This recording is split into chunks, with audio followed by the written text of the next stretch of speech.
Fantastic. So, when last we played, um, we were going to the party, I should say, was going to investigate the report from Vincent Trench that, among other places where the nimble rights were spotted, some were spotted at Growlhund Villa. And Nim had put together that, oh, wait, there's reasons that name rings a bell other than being on Vincent Trench's list. So y'all decided to head up there. What in the world happened to y'all since the decision to go check that out? Legally a home invasion. Oh, so that. Oh, I Can I basically plead the forgot, yeah, fifth? Is that a thing here? I mean, it is, although much less important now than perhaps once this session starts. We went to Growlhund Villa to try to speak to the masters of the house about their nimble right. And when we got there was nobody answering any doors. So we went to the servant's door to kind of see if anyone was even home. And then we found dead bodies. So we I took also it upon. believe, am I remembering correctly, that Corsonis used the knock spell to get in? Actually, it was worse than that. Yes, please. What we actually did was Exidia turned into a spider and went in and lifted the bar off the door. Yes. Yeah. Technically, it was way What worse. I'm hearing is that we didn't break and enter. We just entered. Yes, it's still a home invasion. But the reason she got us in was because when she went in, she saw that there were a bunch of dead bodies. So we all came in to try to investigate and see if there's anything we could do. We found Zentarum throughout the household who were attacking both servants and household members. We found several cowering servants, which we told them to just kind of stay low while we tried to get things set to rights. And then we found the masters of the house sort of at sword point to the Zentarum. Presumably they were trying to get the stone from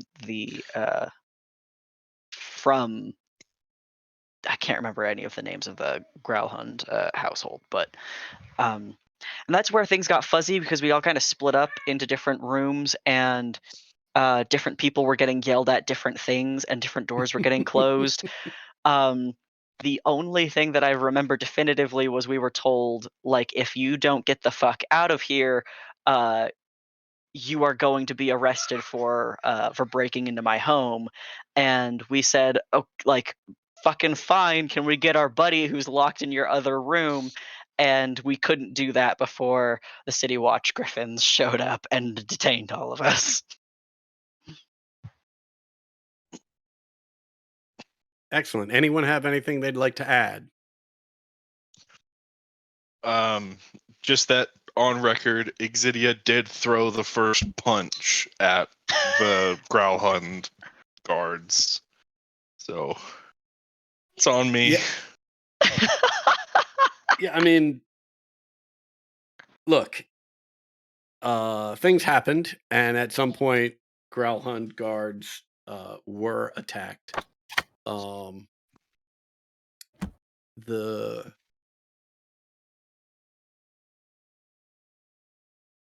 But lots of attacks against the Zentarum too. So we'll see how that all shakes out. Yeah. Excellent. I will also throw out that we have made contact. We have an idea of where the stone went, or is on its way to go. At the very least, we know that the Growlhunds intended to give it to the Castellanters to give to Asmodeus. So that's cool. But also there is contact into not Azure. Asper. Asper, thank you. Mhm. To say, hey, we have found this issue. We're going in. So we're not completely unknown right before we get picked up and arrested. Yeah. And our buddy, I'm not gonna say buddy, but our you're on thin fucking ice guy currently is like making sure we're not getting literally harassed by the other cops, despite the fact that Exidia did like fuck around a little bit. In fairness, not just Exidia. There was a considerable amount of fucking around. But your boy Barnabas put you in his own carriage as opposed to any of the paddy wagons to bring you back to jail. Which I think is a perfect place for us to rejoin this session. Everyone, give yourself a point of inspiration. Not at all, because I think you may need it this evening. It's surely for other reasons. Okay. So what I'm going to do is, Hi, Katie. uh-oh. Katie just fucking leaves after that. It just You good? back. Yep. Okay, now Okay. Okay. going out. Good. So this carriage ride can take you as Nim. You definitely know, and let me see. Piety, yeah, you'd probably be aware of this as well. It is taking you to the courthouse, and what I am going to do is put you all on the courthouse map to do a couple things. One Fuck. is just to check and see how's everybody's vision looking. Can everybody see something? Thanks for the thumbs up, Yes. Katie. Okay. Top right. Okay. Yeah. Secondly, don't move around yet. I'm gonna end up moving you around, right? But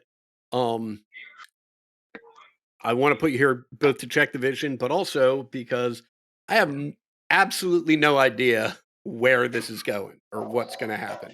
And so I think it might be beneficial for you to be able to see, even though you are sort of heavily protected and you're not really free to move around at this point. I do think it's still, depending on how things end up going, it may be valuable for you to see certain things along the way. So I am just going to move you there as we sort of figure out what is going on. The carriage ride is not terribly long from Growlhund Villa to the courthouse.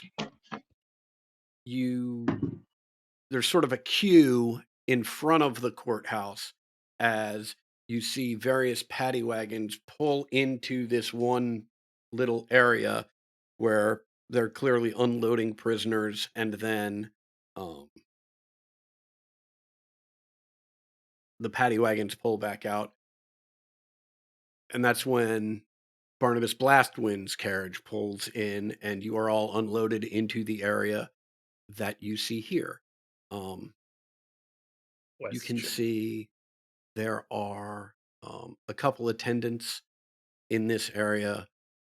Blastwind has moved ahead into this next area, which has several guards. You can see a staircase leading up over here, as well as a door over here. And Barnabas leads each of you into a cell with an open door as you're waiting in this space to be escorted, which is then closed and locked behind you. And these are sort of traditional prison bars. It's not a solid door. You can see through it relatively easily. And Barnabas is sort of walking up and down the hallway as he's explaining to all of you, look, I believe that if not your actions, at least your intentions were good and honorable. And I am going to do the best I can to represent that to the other authorities. I do want to make clear that this is not a case where Saith and I are playing bad cop, good cop. We are both good cops, and we both want what is best. It is just that right now, Saith is being a little more pragmatic than I am. But if what you have told us shakes out and proves to be true, as I believe it will, I think that we might be able to get through this with relatively light repercussions. Do any of you have any questions?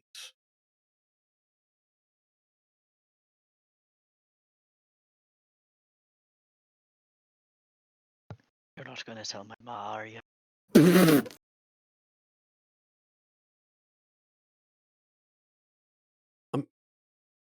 I'm sorry, are you a minor? He holds up his fingers and like pinches them in the kind of like little bit gesture.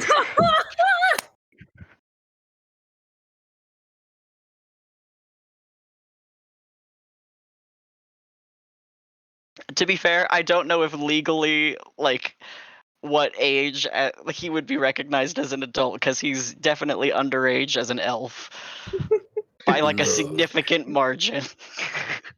Your Honor, he's an elf. He is considered a minor. We can't throw the book at him for real. In my culture, I think I'm a minor also. I don't know how old I am.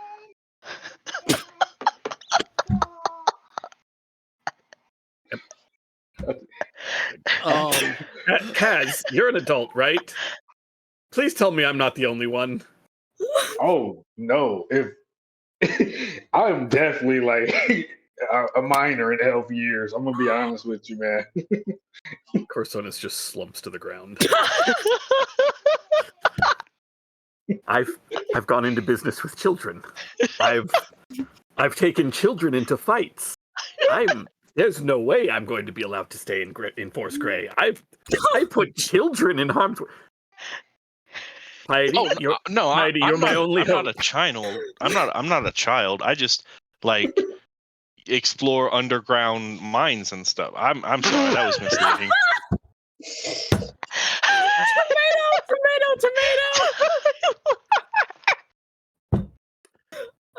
Corsonis, I don't know how old I am for sure, but I mean, like, look at me. I think I'm good? Question mark. You're gray. Well, no, I think I have to. You died and came back as something else, and that was how long ago? I came back like a year ago. Okay, that's definitely too young. Oh boy. Oh god. Oh gods. Now I'm I going to don't be know fired. how many, like how long, like we don't really keep track of our birthdays, but I'm fully formed. I'm What? not growing anymore. I've reached my final height. All that Aw. good stuff. Okay. Well, that's good because you're tall as fuck already. Like, I'll get shorter eventually. But Yeah, do y'all shrink when you get to a certain age? well, I- old age causes kind of a hunch and shrinking of the space in your spine. You Well, then lose you're a not. couple inches. we- Never mind. Yes, I'm a minor, so I can't really go to jail for anything too crazy yet. But like, yeah, Barnabas. To Um, answer your question, Nim, no. All of you here are plenty old enough to be responsible for your actions. Okay, fuck. actually, you know what? I prefer it this way. Corsonus, can I help you? Now, I understand that individuals are allowed to worship as they see fit, and that there are a number of temples in this place to some Well, of the. allow me to correct you. People are free to worship who they see fit. Mhm. People are That's what I not meant. free to worship how they see fit. Yes. No live sacrifice and all that. Yeah. Yes. Should we not be concerned that the story we have been given is that the the stone, which should lead to, if all other accounts have been taken into and are to be believed, not just an exorbitant amount of money. That is honestly inconsequential at all. But to the staff, which would allow someone to control the barrier that keeps things out of Waterdeep, should we not be concerned that that is going to potentially someone who is in league with some of the, or at least worships the, some of the greater evils of this world? Well, I am a little surprised, Corsonus, that I need to explain this to you, given how frequently you invoke the name of Force Grey. Mhm. But you and Force Grey as an entity should absolutely be concerned about that. Mhm. That is not the charge of the City Watch. The City Guards and City Watch, we have a much more mundane purpose. Just Mhm. like it is not the purpose of Force Grey to ensure there isn't blood on the streets. That's what the City Guard is for. From We, mundane sources, right. because We obviously we there are will be blood here. on the street should that happen. That there may well be, at which point the City Guard will deal with it. Right? But we are not designed, nor do we have the capabilities, the type of talent, the type of resources necessary to engage in, quite frankly, the type of covert missions and spycraft that Force Grey is designed for. Similarly, Force Grey does not have the sheer numbers to deal with Mhm. maintaining order on the streets. Yep. And that is what you find yourselves in jail today for. A significant part of maintaining order in the city of Waterdeep is to make sure that the noble families go unmolested. Mhm. I'm sure all of you can understand No. that if it became open season on anyone with noble blood in Waterdeep, then potentially the whole city could fall. Now, How does that work when the nobles of the city come into conflict with the come into a conflict that is under the auspices of Force Grey? Should I be arrested for trying to do the thing that Force Grey is supposed to do? Because that's what we were trying to do. all of us here, we're trying to make sure that your job can continue to be to deal with mundane things and not, Yes. say, Asmodeus controlling this scepter that two individuals have tried to extort from us. I do understand. And what I will say in response to that is that in my career, would you care to take a guess at the number of Force Grey members that I have had occasion to put in jail, and the number of Force Grey associates or affiliates that I have had occasion to put in jail? Okay, are we talking about Force Grey and he'll air quote members or Force Grey members? People saying they're from Force Grey or No, actual Force I'm Grey? talking about people that we have verified are A, either official members of Force Grey, or B, working in conjunction with official members of Force Grey. Mhm, mhm. I have no idea. Oh, good news for you. One? One. Great. Great. And That's fucking great. and this is just to say, right, that usually Force Grey has a little better sense of the clandestine nature of their mission. And they know that simply because of their affiliation and their truly important part of keeping this wonderful realm of Waterdeep alive and well, that doesn't mean they can walk all over the purpose of the city god. If you violate our simple tenets, regardless of who you are associated with,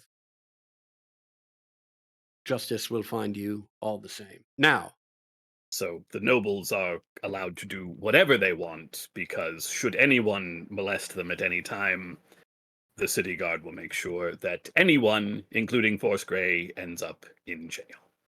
Point taken. Point taken. Bless you. well, not exactly. You've once again mistaken or forgotten the clandestine portion of. So when I get out of here and I kill them, I should make sure that the bodies are never found so I can't be arrested. What was that, That's a joke. Exidia? I'm sorry, I didn't quite hear That's- what your a friend joke. Corsonis was saying at the Whoa. time. That was a joke. It was simply a Whoa. joke. Personas, dude.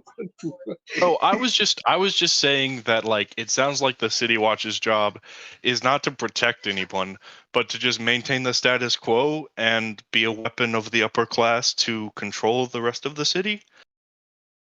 Right, I'm so new here. so You just so gotta like lay Exidia's it got on it. me. Exidia's got it. That's Right. what I said. And what Force Grey's job is, among other things, but in a circumstance like this, is to, behind the scenes, out those members of the noble family or anyone else who might be putting Waterdeep at risk, and shine a light on it so that their position in the hierarchy is changed. Mhm, mhm. And once that Well, happens, message received, loud and clear. wonderful. Learn acid spells. What? Kaz, I'm sorry. Were you saying something that was preventing me from hearing what your friend Corsonis insists on continuing to say? Have you ever had like a martini with an eye of newt inside of it? It's actually really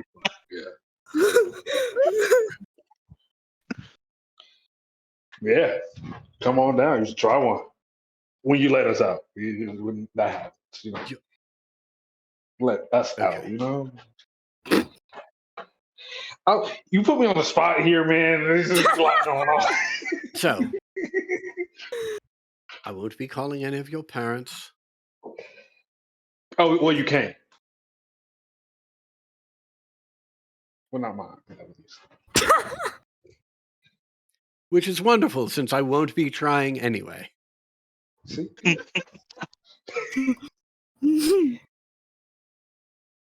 That is, so long as you wait here and be calm.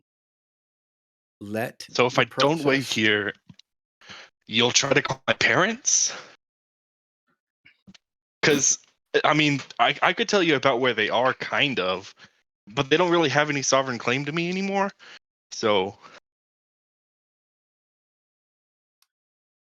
Whoa. I'm gonna die an old man in here, aren't I?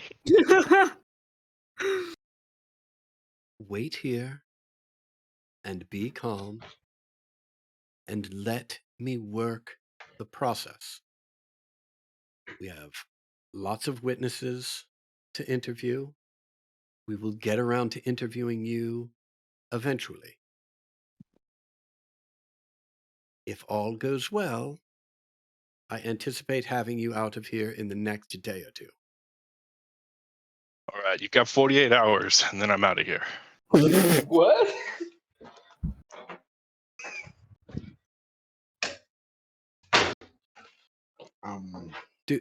Do any of the four of you have influence over that one? Oh, I wish. Nope, not a chance.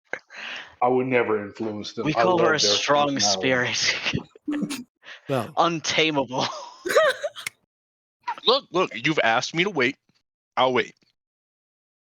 I just don't really recognize this as like a permanent thing. You know what I mean? I do know what you mean. Huh? I mean, yeah. I would point out that you were brought in as part of a group. And Barnabas walks off and heads up the stairs. You've got some time to cool your jets. Wasn't Executia excommunicated because she didn't get along with the people she lived with?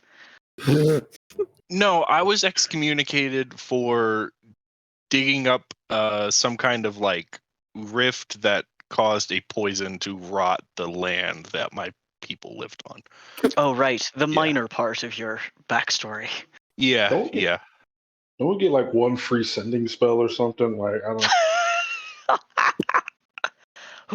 Kaz, who the fuck would you call? Your mom? Oh, fuck off! You hear from down the hall one guard say to the other one, "Oh, I'd like to see that."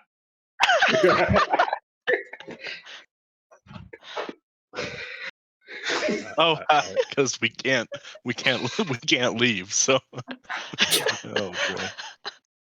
Oh, yeah. So what are you in here for? Talking personas? We got a couple of hours here, so we don't have to act like we don't know each other for the time. I guess now would be a good time sit for down and meditate a little while. any secret parts of any backstories that we haven't yet unveiled. I feel like pressure's on. If you don't share it now, then you're kind of just being a dick.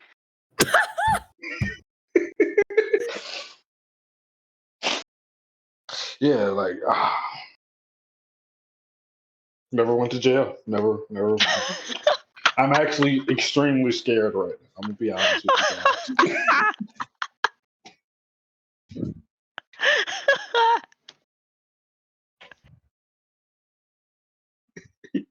Oh, shit. Oh, I'm being honest, right? Like, I'm not lying about my feelings right now. Do we have time to get a short rest in? Because I am rocking 12 entire hit points right now. Yeah. Jesus. Big ol' You- 8. You certainly do. Okay, good. Okay, So- cool. I Yeah, can also use arcane recovery. I'm laying Absolutely. down dead as fuck, and I'm trying to freak out guards intentionally. All right, roll me a deception check, please. Yes! Okay, I'm built for this. Come on. Fuck yeah! Oh boy, this is going to be a problem. Not breathing, 1,000-yard stare, just like blankly. I'm laying in a weird position, covered in blood. Good time. Whose blood? Wait, your blood? Mine, Oh, you just died? I got beat up a little bit. Rupert, get over here. I think this one's deceased. Oh God, not again. I know them, and I'm not even sure if they're alive still. I'm gonna be honest with you. Cletus, what did you do? You were on suspension for killing the last one. What the fuck, Cletus? What? Rupert, I didn't touch him. You saw me. I was just standing there in the corner the whole time. They open the door and they're like shaking you violently. I'm gonna. Ooh. I'll wait until they like stop shaking me at some point and just go, boo. Fuck. God damn. Okay.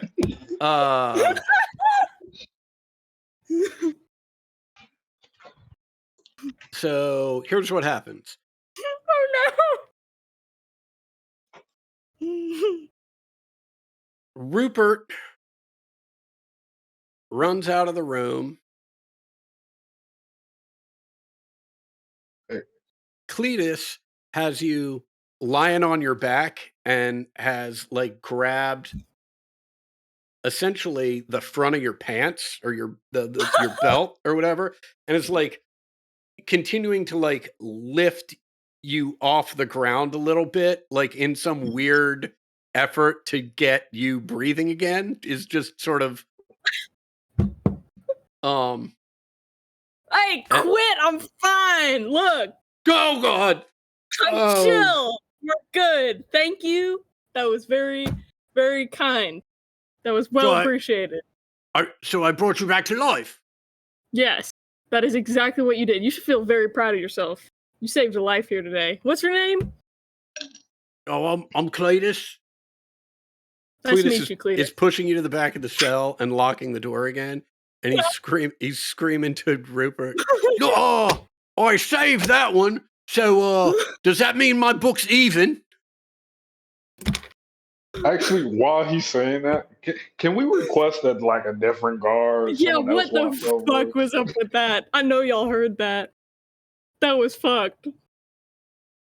Rupert, can you come over here? I just don't feel safe anymore. I'm gonna be honest.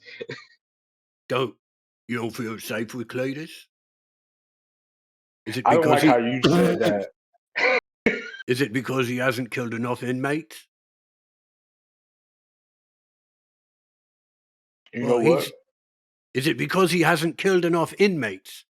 He's sort of new here. He doesn't have much of a tally. Is there like a what? Oh man, I can't wait to go home.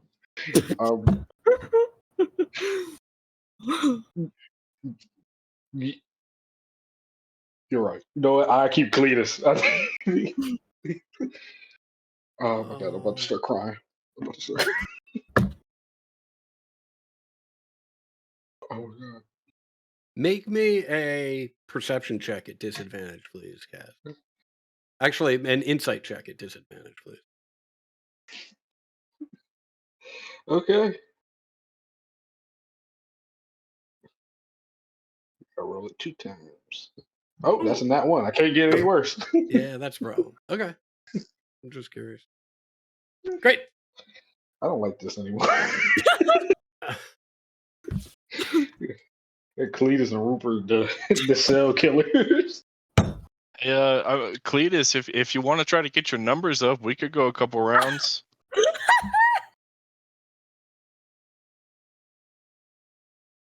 Get your numbers up. Couple rounds. You know, best 2 out of 3. Whoever kills each other twice first wins. I don't think that's how that works. I don't. I do have one Revivify diamond somewhere with the rest of my shit. We could I have mean, wasted Cletus in just brought you back to jail. life, so I mean, Oh yeah, he figured did do that. Cletus can. Well, I guess if I kill Cletus, Hmm, that's a Um, real interesting idea. I might have to consider that.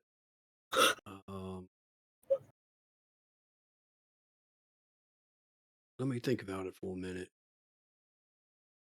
So you're saying best 2 out of 3?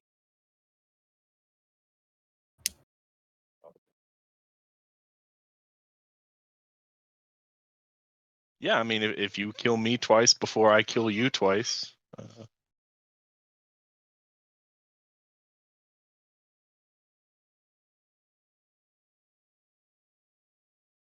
so you sure you don't want to call your mom? I'm just saying, like, All right. Well, No, she should not hear about this. okay. this might be fun. Here, follow me. Unlocks the door, grabs you by the arm. did I leads you have into time to this. short rest before this happens? Because Probably if not, not. this is gonna be quick. Right, probably not. Well, it's probably going to be quicker than you think because this is the room he drags you into. Oh man, Oh my god.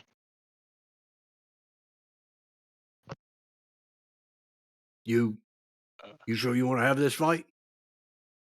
And you find yourself you're in a essentially a shower room. There's a big drain in the middle of the room. Makes I it mean, I easy to think get rid of the blood. I was thinking it was going to be more of like a kind of an organized, like sell some this is real tickets kind of organized. about. This is real organized. We'll probably dice you up and just drop you down the drain. That would be a new experience for sure.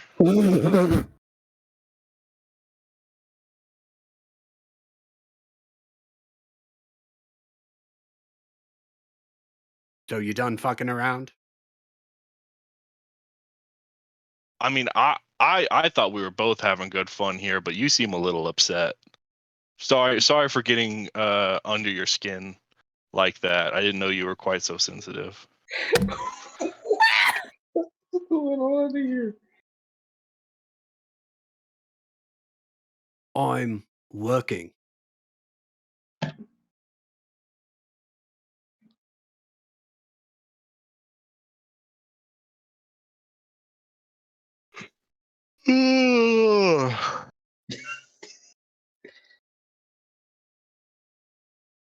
So are we So done when's fucking dinner? around? Are we done fucking around? It's a I yes think or no question. this has run its course, so sure. Wonderful. And he drags you back to your cell. Who wants to say who can do more push-ups? Yeah, fuck yeah. Okay, let's do. I'm gonna mouth Tyler- a Corsonis. Tyler, unless you want Lie. to start more shit with somebody, you've got time now to take a short rest. I will certainly be waiting until after a Okay, short rest gotcha. before Fair I try enough. to. Fair enough. But I'm gonna wait until I have more than 8 hit points and can Okay. wild shape. Right. Seems legit. Okay. It looks like most of you have either taken a short rest or are taking it now. While that's going on, what is happening? You don't have a real good sense of how much time is passing, primarily because you don't have any sort of external cues as to what time of day it is. There are no windows. Exidia and Piety, you've probably got the best shot at seeing any sort of daylight.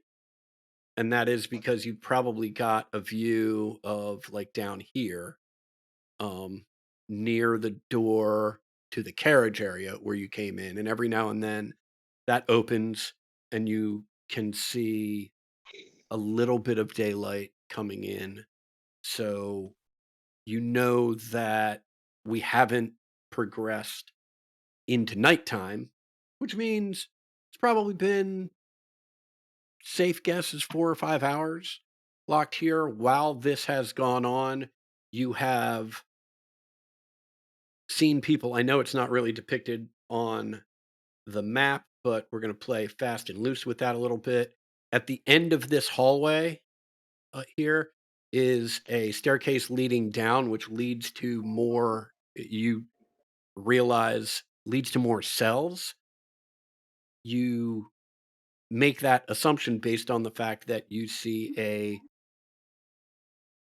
pretty good procession of individuals being brought up and sort of walked down this hallway and walked up the stairs at the edge over here. At one point, you see Urstel Floxen, who you recognize, being walked up those stairs. Interestingly enough, you don't see either Lord or Lady Gralhond or any of their guards being brought up this way.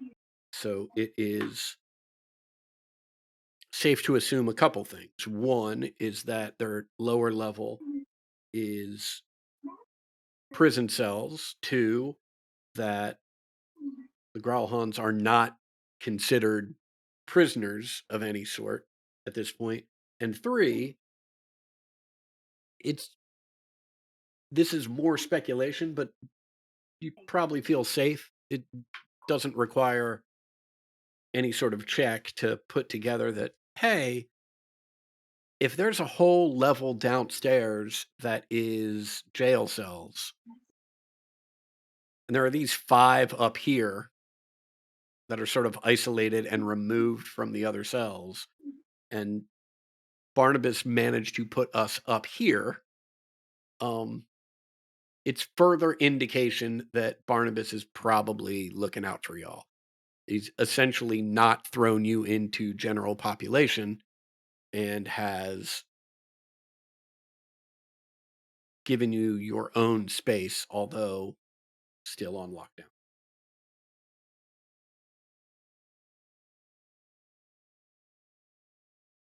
Anything else that you would like to do while you're waiting? I just want to be sure. I'm fairly certain we had our gear confiscated. That is Still, correct. that's right. Okay, I Yep. just wanted to be. I should take an inventory. Absolutely. Weapons, armor, magical focus, Mhm. and or material components if you're rocking a spell component pouch.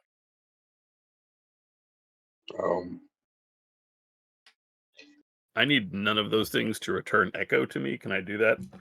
Certainly. Okay. Fat friend, fat friend. Tuck him back in his little pocket. Okay. Balls. Is that it? Anything else with Echo? Nope. Not gonna send him out. Not trying to fuck around with Fantastic. Blaston right now. Fantastic. Okay. So let's say some more time passes. I'm just going to reorganize you for a second here. I'm changing my whole personality to what Kaz believes goes on in prison.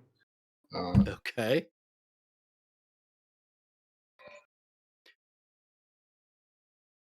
Which is really nothing. He kind of just unbuttoned his shirt. Hey, that's my thing. Yeah, well, yeah. You're lucky you're not the biggest guy in here. I have to take you Oh, down. fuck you! Man, whatever. Fuck you. Listen. When these doors are gone, I'm hitting you. Oh, okay. Yeah. I'm looking around. See what's listening. Hey, Kaz, what was that about the biggest guy in here? You don't count. Hey. Why? Because I'm a woman? Yes, exactly that. You you hear Cletus say to you guys, "Hey, do you want to fight the biggest person in here?" You don't even count. There's no. We can't add to your right. He's Oh gonna bring no! you in a room with like 6 guys. Don't take it. Oh, Well, no, that's what? no. See, your friend here said they wanted to fight me. Came to my job and said they wanted to fight me. So had to put her in a place, but Whoa. I think that's kind of a skewed perception of what happened. You know what? You got actually, Cletus. You should fight in my name and fight Xidia. You know that's what you should do. Right there. Keep that up. I like that. I like that energy from you. My name Cass, by the way. Cass. right, you said you wanted to fight the biggest person in here. We can No, do that. not Gods are all you. bet on it. We can't. Well, that's not really how this works. It's like you got to fight the biggest guy in custody. You know. Right, I'll go get the biggest guy in custody, put you and them in a room Okay. together. All the gods will watch. We'll all bet on it. It's not the same, you know. It's Be a set nice up way to by. break up the monotony of the day. At this point, Barnabas comes down the stairs. Huh. Are you 5 ready? Oh yeah, totally. You're totally right. Get me the fuck out of here. Okay. Follow me. I step on Kaz's foot when we're walking out, but then I just Nice. keep walking. Okay. Once again, I'm going to move you around a little bit so you can see some of the other stuff. I'm going to skip over some things which I will describe to you, and the only reason we're skipping over them is because a little too small for all 5 of you to fit in there. So, as you walk up these stairs, at the top of the stairs, there is a door that Barnabas unlocks. Ushers the 5 of you through it, locks the door behind him. Now the 6 of you are in a pretty cramped space. He then turns to another door, unlocks it, and you find yourselves in what appears to be a courtroom. Ooh. Guards are flanking the bench. Interestingly enough, no one is sitting at the bench. Barnabas walks to this door over here, unlocks it, steps through, and calls for you all to follow. And as you do, you find yourself in the following room.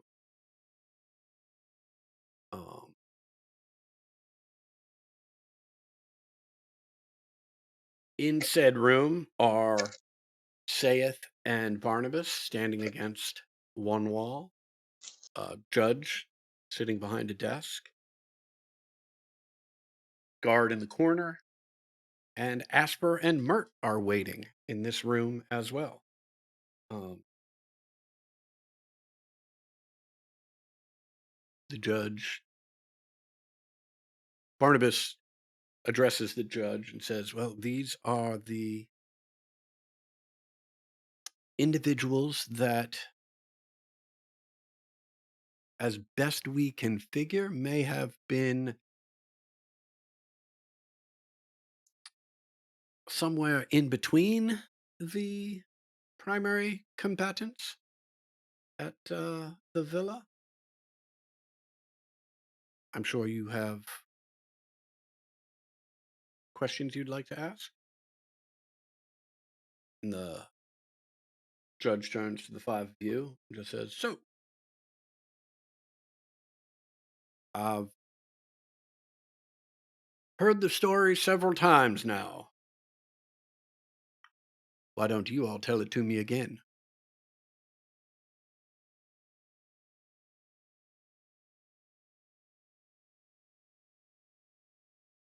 I Okay. look at Nim. Yes. Oh. Okay. Well. You may not be entirely aware that we have been evidently the named recipients of the Stone of Galore by Lord Daggold Neverember. And to all intents and purposes, we have been very much actually not wanted really to have it within our responsibility. And the gentleman who was supposed to deliver it to us was killed in a fireball attack delivered by Nimblewright, really just sort of outside of our house a few days ago. And uh, with some assistance, we were able to determine that there are only a few Nimblewrights that are really properly owned in Waterdeep. And so we were going around asking owners of them if their Nimblewright were in fact the guilty party, and if we could please have the property that was designed to be delivered to us, uh, delivered to us, since there are both Zentarum and uh, and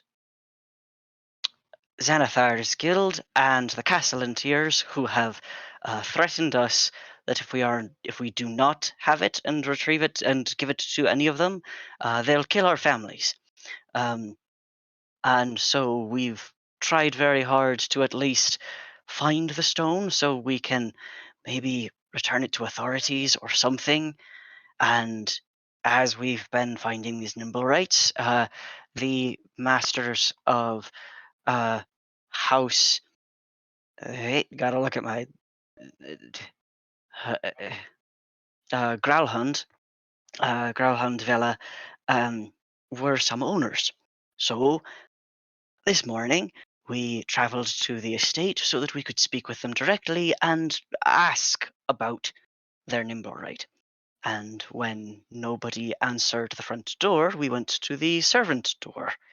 And when no one answered there, we took a look inside to see if everything was all right, and we found some dead bodies. And worried for the people of the house, we came inside to try to find anyone still living. We found many of the servants hiding, fortunately, but we couldn't find the masters. And we found several Zentarum who had killed many of the house staff and were in combat with many of the house guards. And when we finally found the masters of the estate, they said that the stone had been given to the family Castellantier and in honor of Asmodeus, um, and that if we did not leave, that we would be subject to this situation.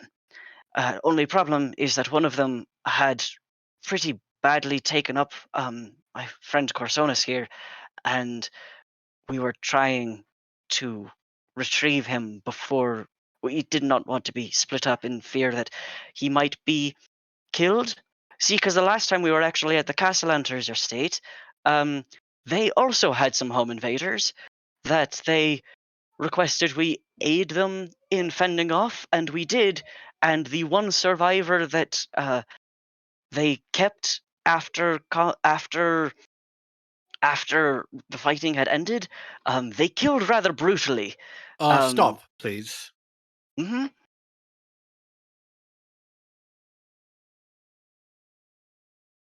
I would warn you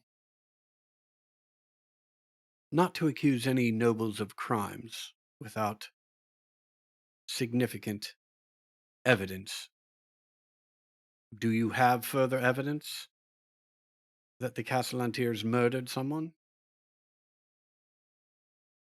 Uh, Evidence, no, but I would be able to identify the corpse if it were found. It was a Kenku with both the insignia of uh, Zentarum and um, Xanathar on his body. No evidence, but we know what we saw.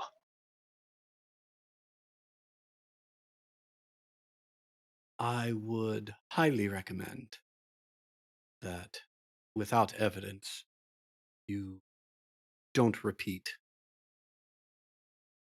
that particular assertion. Quite frankly, if it weren't for the reputation that you came in here with and the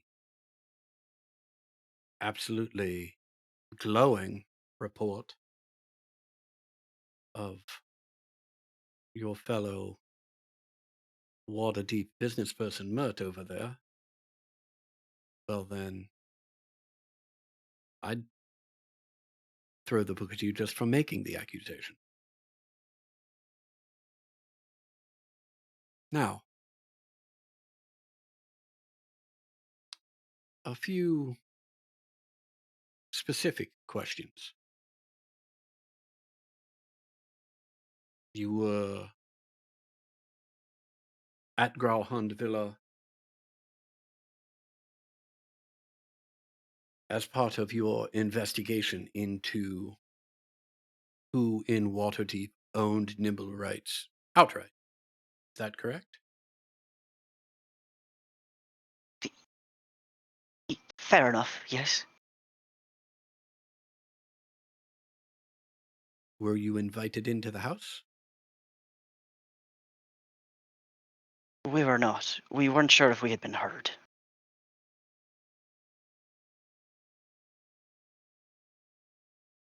You weren't sure if you had been heard, so you walked through an already open door? You know, I'm pretty sure I heard one of the dead bodies say, "Hey, come in, help us." We have friends in the area. Stop, please.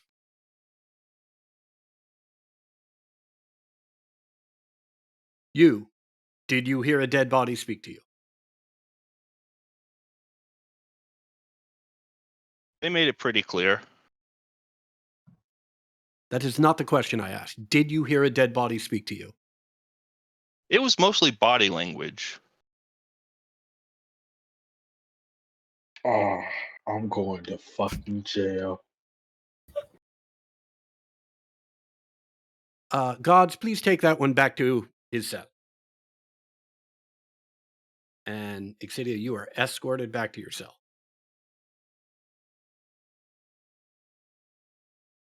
Any of you four think this is a game?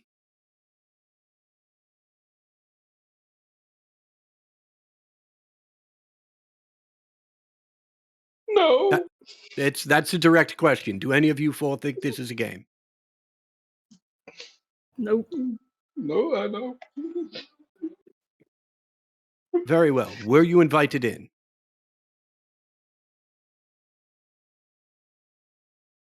No. No. Scribble something down. Once inside, you saw many bodies.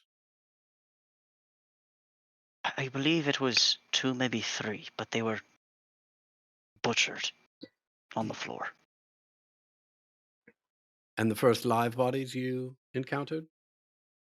Who did they belong to? Zentarum. And you dispatched with them? Yes. Yes.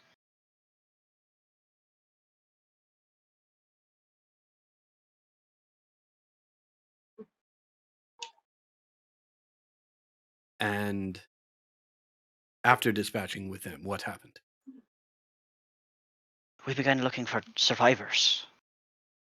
And I think shortly after that, there was some more violence. At that, I think. Barnabas whispers in the judge's ear. The judge flips back, like maybe 15, 20 pages in the notebook, and Barnabas is sort of tapping it as he flips forward. And then while this is going on, the judge has sort of put his hand up to you just as an indication. Hold on 1 second. And then as Barnabas steps back, his hand drops so that you can continue. If I I am trying to give an honest account.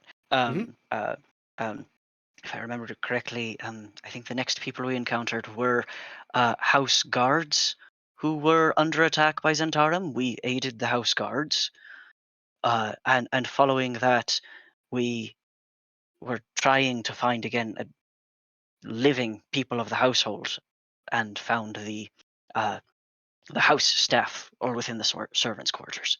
And he puts up his hand again for a moment, and he's sort of looking through his notes. And Corsonus, and he's pointing around. He's not quite sure which one. He's got a name, but he's not quite sure who's who yet.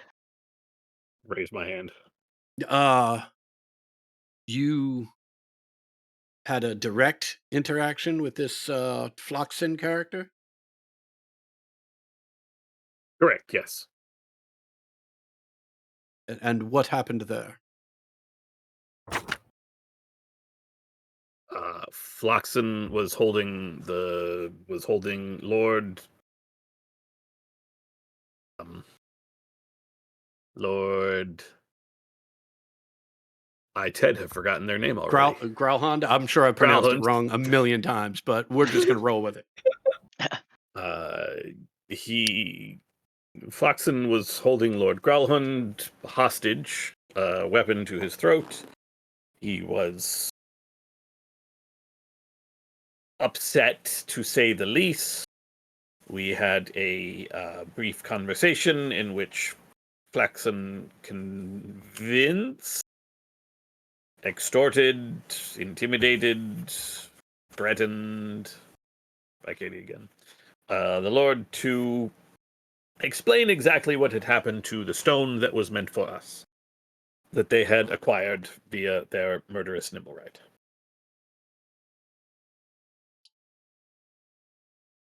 Or rather, the one that we had come to investigate, I should say, to be completely accurate.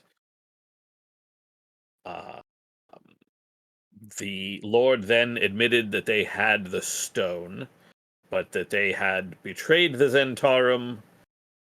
There was an outcry from the Lady Growlhund that the Lord should keep his mouth shut because he was a coward.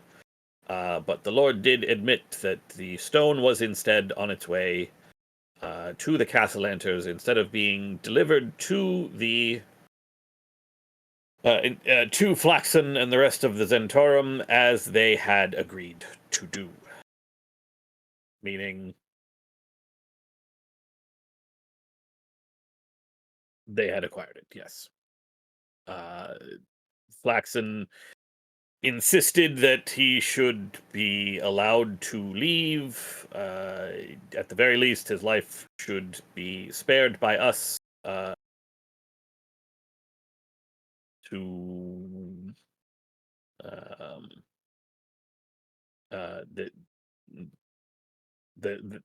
he would leave the place as long as we gave assurances that he would leave alive, which I did in the interest of acquiring the information on where the stone was and on saving the Lord's life.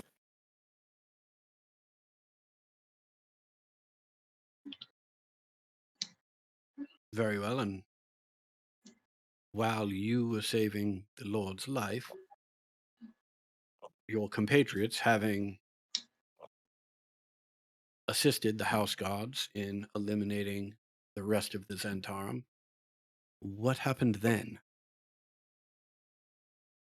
I don't know. By the time I had settled up... Wait, I have to remember. I'm trying to remember if this is a truthful statement. I'm giving everybody leeway because of how long it's been. If you say something and it's not quite right, we're not going to hold you to it unless you're going to double down on it after we make clear that that's not what really happened. So you've got some leeway to try and remember. I believe that by the time I was done speaking to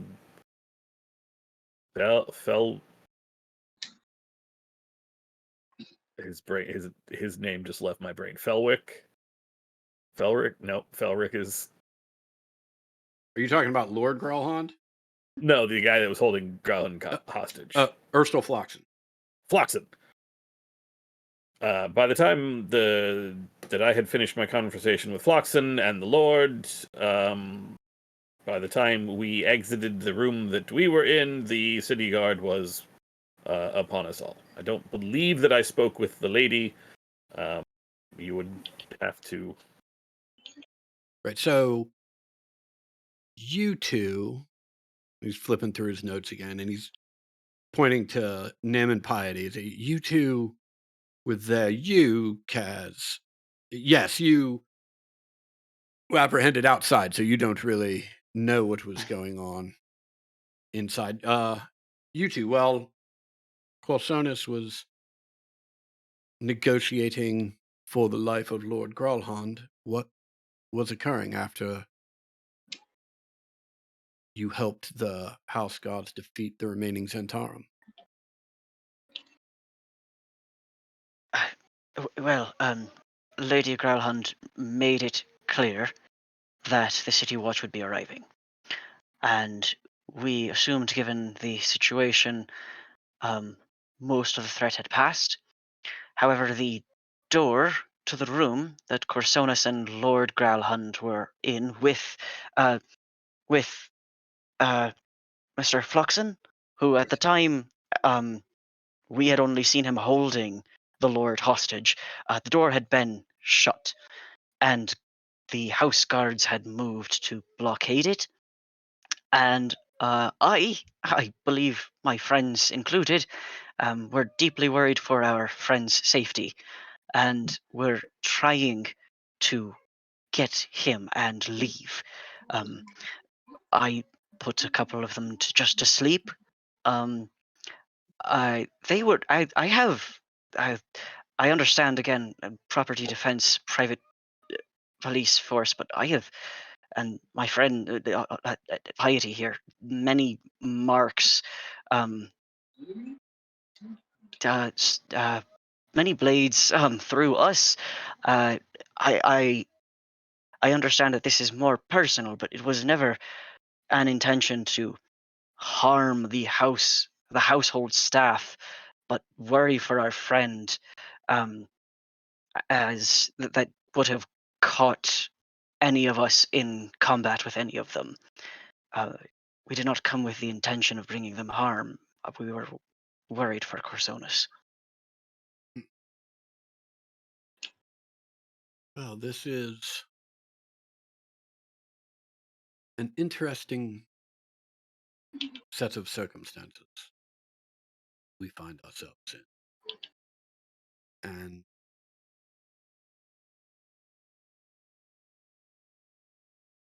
this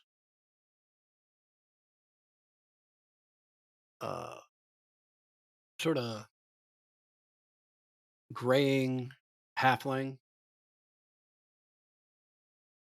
leans back in his chair, puts his bare feet up on his desk. Says, on the one hand,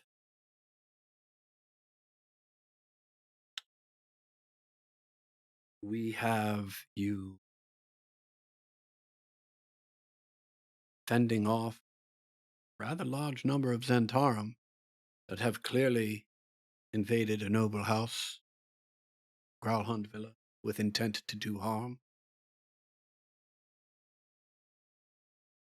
We have you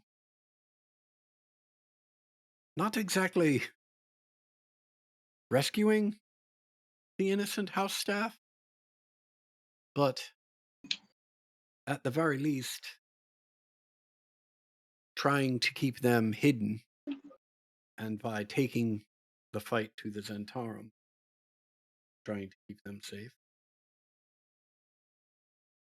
And clearly, a successful negotiation for the life of Lord Growlhund. All very high marks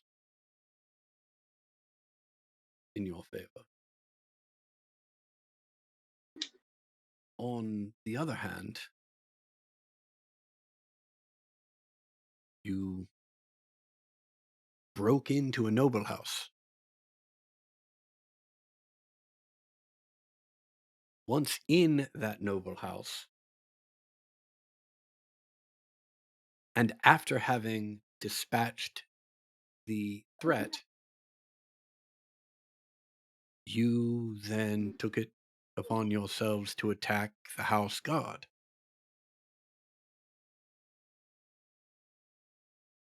That only ending because the god here showed up.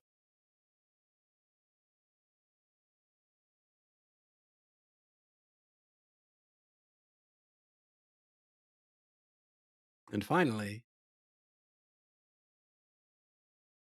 you continue with these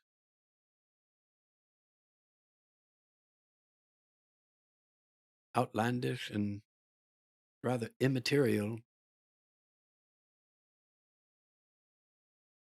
claims about this stone and devil worshipping nobles and nobles being in league with the Zentarum.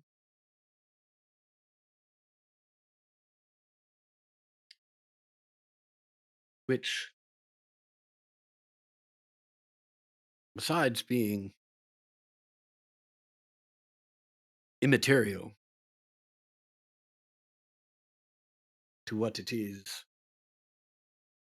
is our jurisdiction,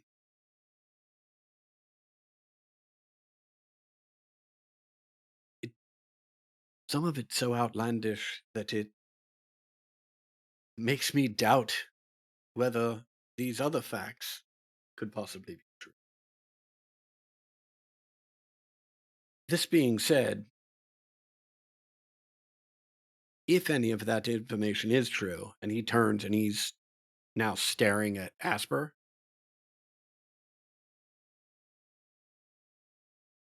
if any of that information is true, and there is an attempt to steal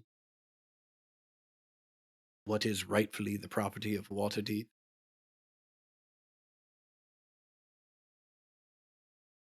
particularly an attempt to steal it to then further harm Waterdeep, and or if noble families are aligning with Asmodeus for what we do not know, I truly hope that Force Grey would get right on it and they'd have a representative of higher rank than this one, and he's pointing at you, Personas, that is involved in the proceedings. Asper, in response, doesn't say a word, right? And Mert just says, well, as a well-established banker and businessman of Waterdeep, I will do whatever I can to pass along this news to the Blackstaff, for we have no other way of imparting that information to Force Grey.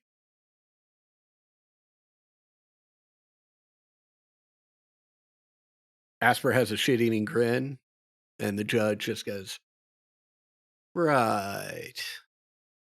Well, as for the four of you, I think we can reach an agreement. I propose that as punishment,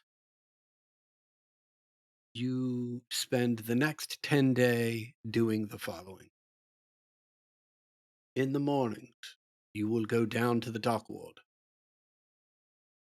I will arrange for you to meet with an individual there and they will assign you work scraping barnacles off of ships for, let's say, 4 hours every morning, after which you will report to central and high traffic intersections in the city and recite your crimes out loud repeatedly for another 2 hours a day. During this 10-day, you are not to leave the city.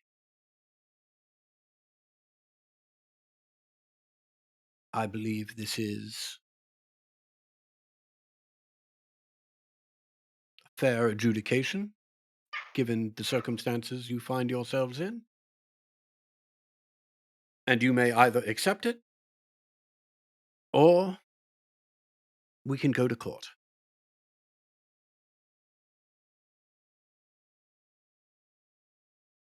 I would accept these terms.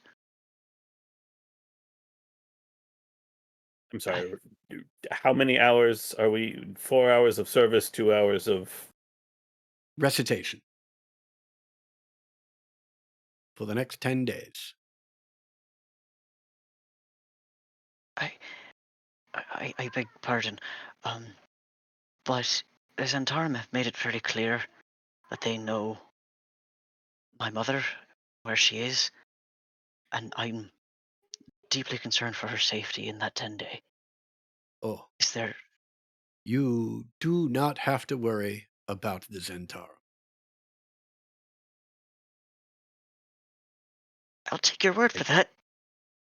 And he, as he says that, he closes his notebook and knocks on it twice as he says, you don't have to worry about the Zentarum.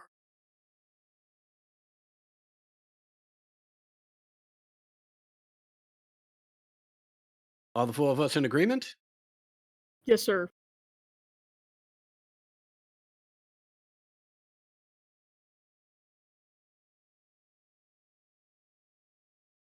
Kaz, I know you were the lookout, but I'll need an affirmative answer from you Fully as blew well. it. Thank you, Your Honor.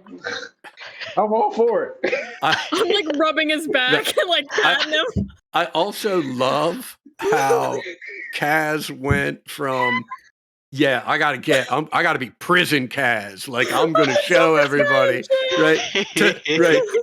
And in like a half hour, he went from that to like voice cracking. Yes, sir. It's good. Whatever you say, sir.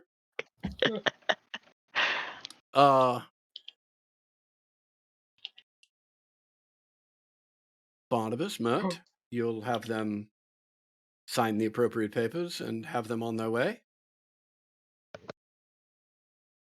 I'm glad I was escorted away because I wouldn't have agreed to those terms.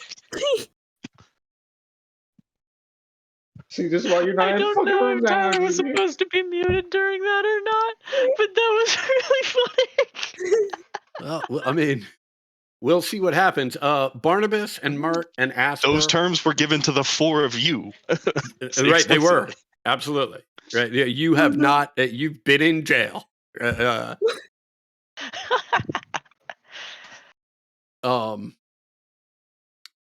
Yeah, so Barnabas, Mert, and Asper, they, Barnabas in the lead, but Mert and Asper are with the four of you as they take you through various official-looking corridors and offices and signing papers and whatnot. Part of the process is they take a clipping of hair from each of you. I know why, but Yeah.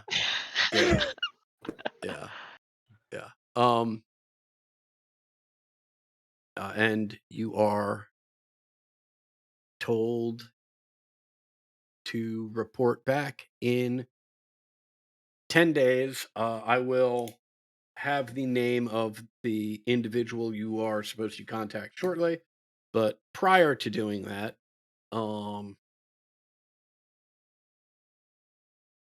here comes a judge. Saith and the judge. Let me rearrange this actually. Are going to come down to speak with you, Ixid.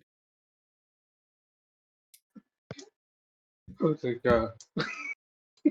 You're all right, buddy. You're all Oh, right. a Everybody house get ready call. to hear Tyler's new character. Lucky me. Thrown under the fucking jail, Exidia.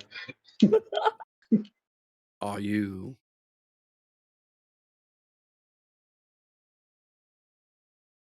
ready to cooperate in a straightforward As manner? long as you are. Oh my God. The way this works is I ask you simple questions. You give And I me simple answer in the way that answers. you want me to. Oh my God.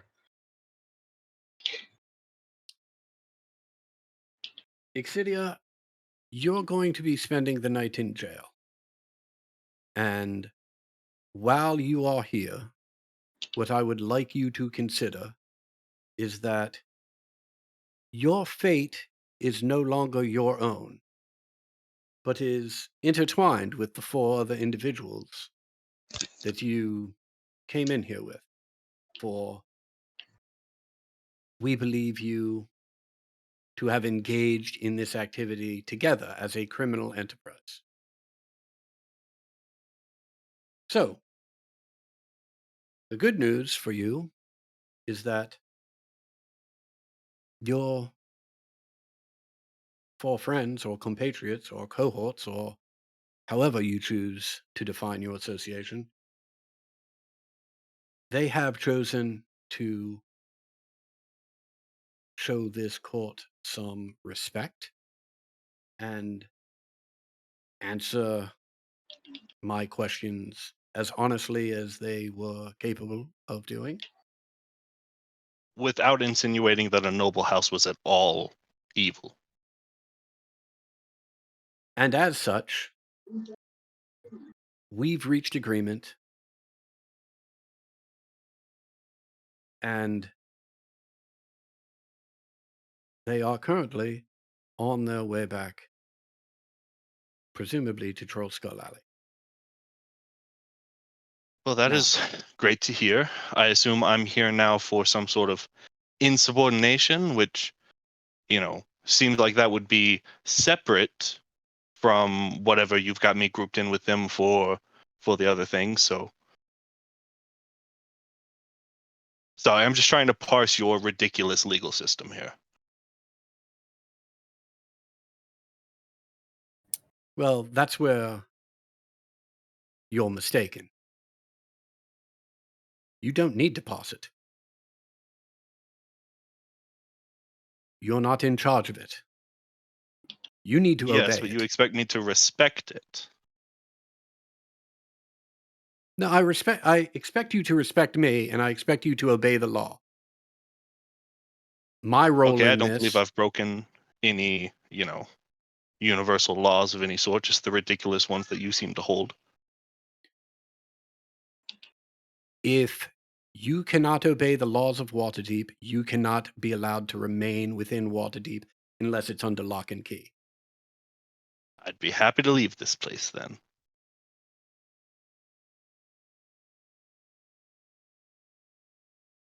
We will take it under advisement. Turns to Saith, says, "This is the druid." Saith nods and turns to the guard and says, "You know what to do." And they escort you down below to a different location.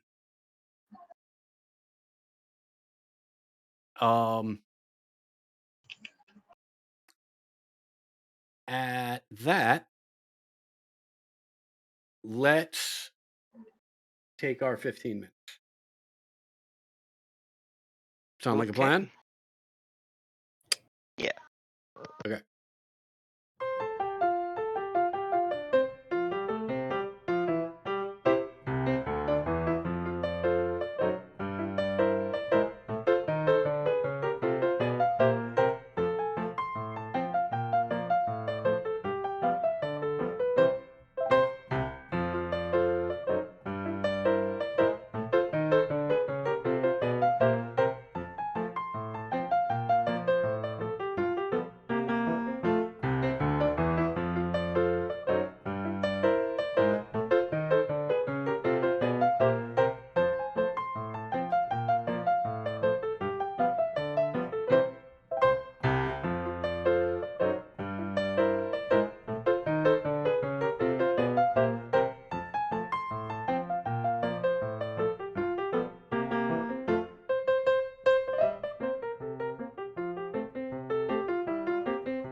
That said, I probably should have made some of these changes beforehand, but you know what? Fuck it.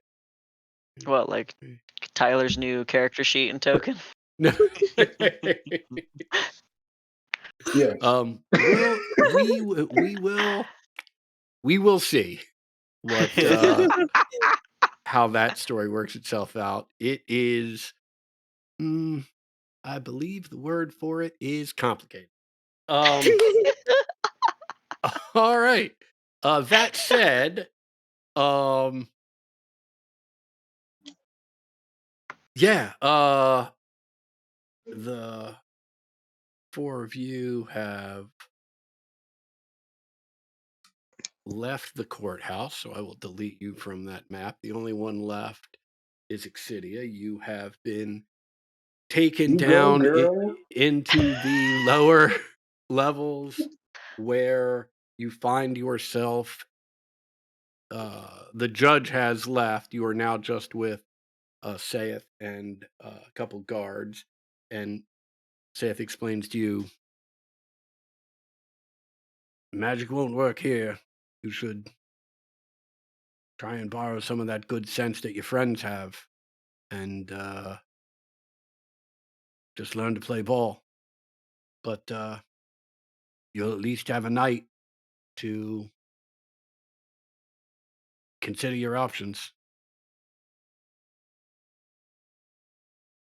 Anything you want to say before we leave you? By play ball, you mean submit to this ridiculous regime?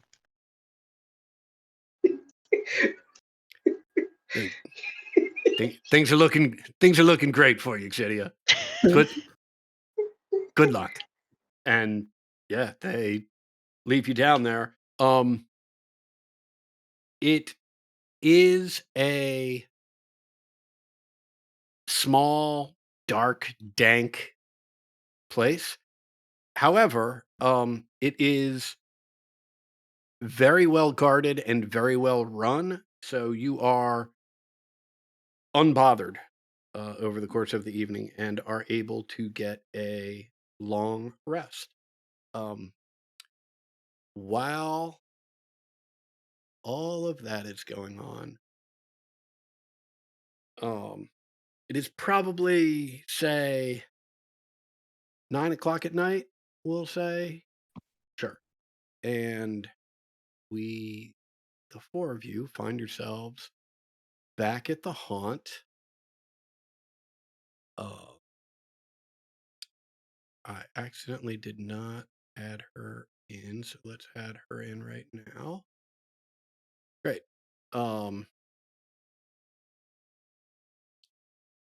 Right, so Mert and Asper have walked back from you, and as you enter, you hear and can see pretty clearly from behind the bar.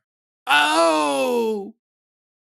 If it isn't my jailbirds free from the coop. Yep. Congratulations, you're proper criminals now. Yeah, man. We did that. Yeah, we did that shit like that. Hey, Brice, I'm gonna need you to come to the other side of the bar if you don't mind. Brisket plants his palm on the bar and goes to sort of fling his feet over it. He catches his right leg on the bar, eats it, bounces off of a bar stool, and then bounces off of the ground and just jumps right up like that's exactly what he meant to do. Yeah. Thank you. Fucking talking about. What can your boy do for you, Nim? Listen, so we're still in hot water. We're going to try pretty hard to run this place completely on the up and up, which means guests sit on this side of the bar, and then I will leap over the over and get served. Dexterity check, acrobatics check, please. Abso-fucking-lutely. Please also eat it. Fuck. Yeah, I was hoping for the same thing, but no, like You clearly pull off the move that Brisket was attempting, and make me a history check. Fascinating. Okay. Yeah, it is fascinating. Okay. Yeah, you have some vague recollection. This is not the first time you've done that particular move. That's all. Oh, What?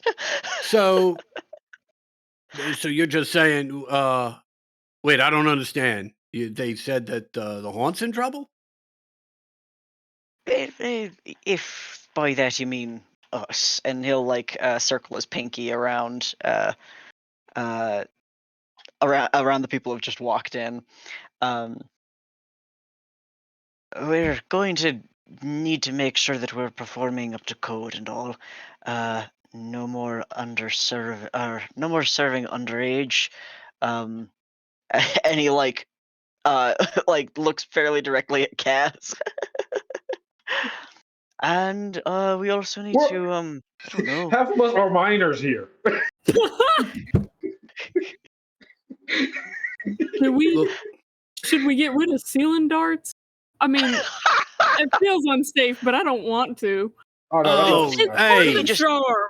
Listen, we can't go making too many changes. We just won't play for like a week or two. How about All right, that? that's fair. That's fair. Look, I don't know. Like, if you guys think you're in Baldur's Gate or something? This is Waterdeep. No one cares how old you're letting kids drink at. Go give beer to an 8-year-old. No one gives a shit. You see? And well, they have our Wait. hair. They have our hair is the thing. They have our hair. Whoa!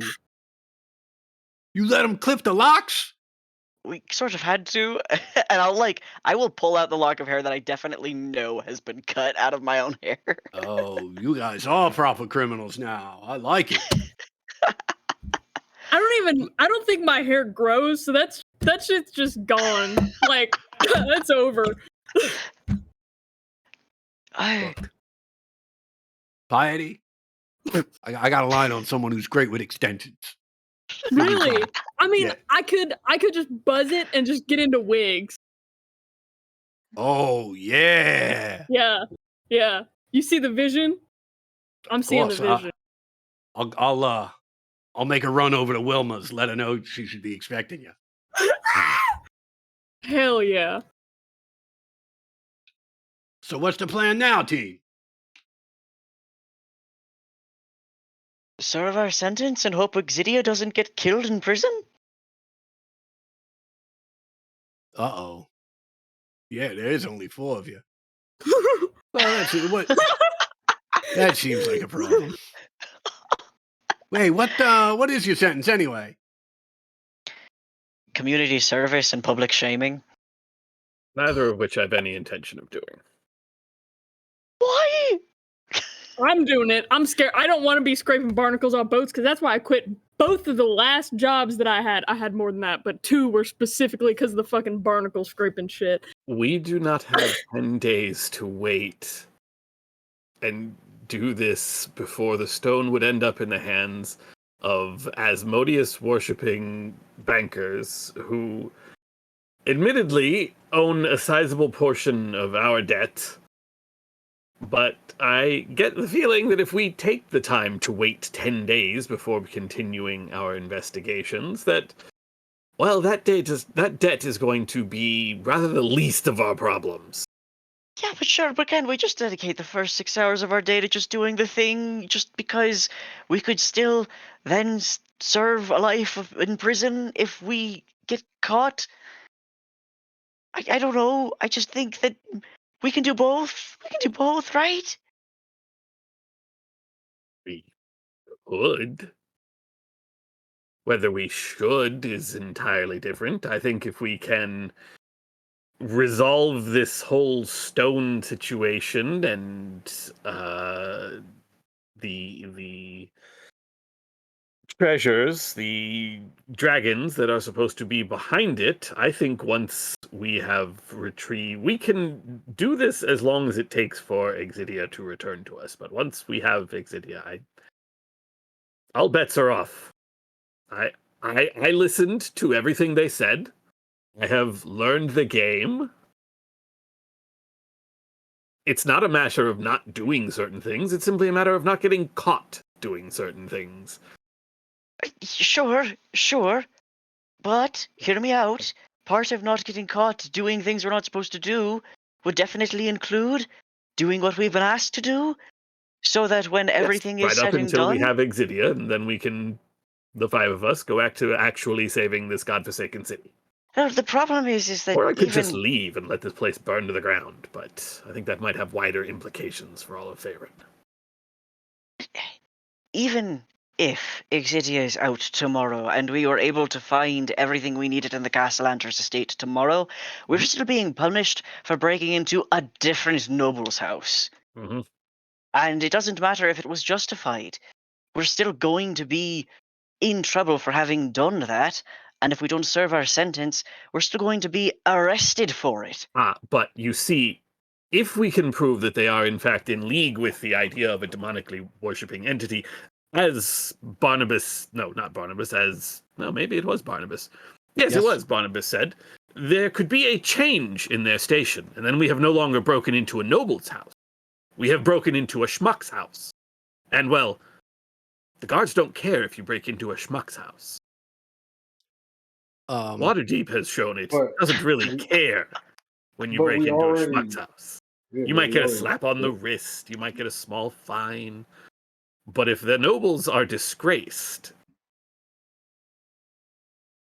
crime is suddenly not so serious. Can't we just spend the first 6 hours doing the job anyway, and then potentially shorten our 10-day sentence? That is 4 hours of hard physical labor that will then impact our ability to do the rest of what is actually important. Asper turns to Brisket. Says, would you mind going out and getting me some rolling tobacco? Brisket reaches into his inside jacket pocket and is like, oh, lady needs a smoke. Oh my fucking God.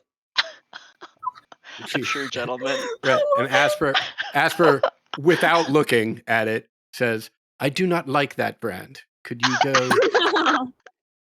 go purchase me some? He goes, oh yeah, there's a druid right across the street here. I'll be back in that. And she said, 3 blocks away.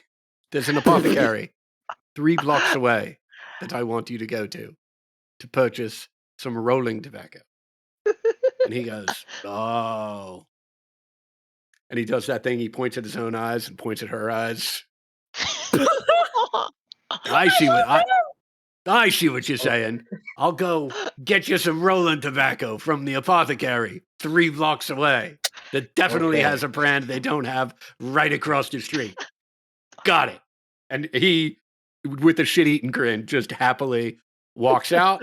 Kaz, you in particular notice. Wait a second. Just 1 second, right? They were rolling tobacco. I'm going to tell you how I'm imagining right there. The guy reached in his pocket, grabbed straight up fucking tobacco and some rolling papers with it. If that is not what it is, please make sure I'm not. It's probably in like a leather envelope. People used to keep it in leather bags. Yeah, I mean, there's just like it's a leather pouch of loose tobacco, right? And of which like rolling papers are tucked in there as well. And look, I mean, what you can ascertain with your passive perception skills is that the pouch probably wasn't closed all that tightly. And the way you can figure that out is just as he's walking out the door, he pulls something else out of his pocket. It's another sandwich, and he has to spend the first few moments picking off loose tobacco from his sandwich. As he starts shoving it in his mouth as he goes to walk off to kill whatever time he needs. I generally don't know which one is worse: the loose tobacco in a pocket where you're planning to smoke it eventually. I need to make a sandwich right fucking now. Did the tobacco sandwich make you like? No, it was the sandwich pocket. Yeah. Okay, yeah. And once he's gone,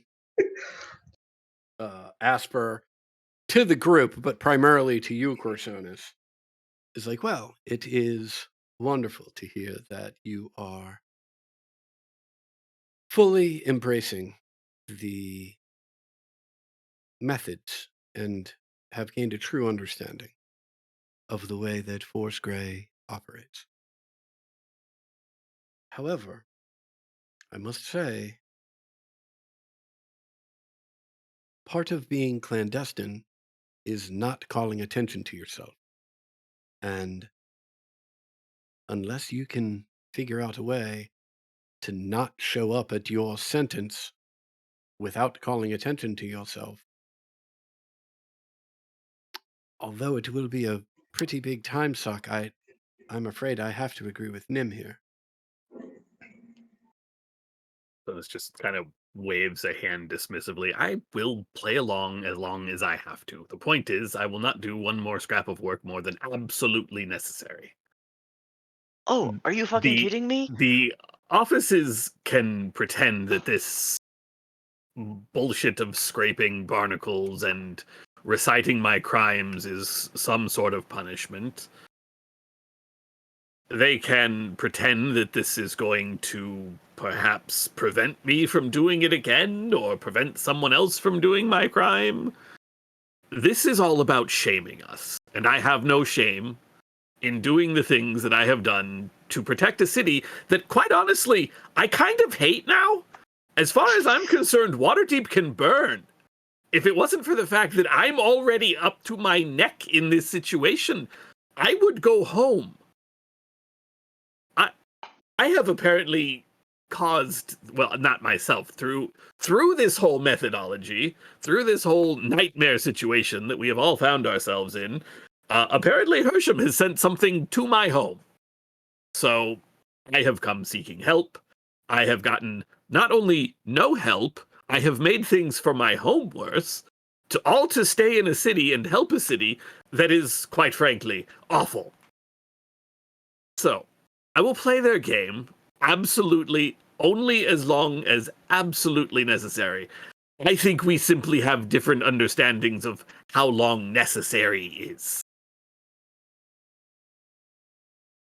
Asper, beaming, just says,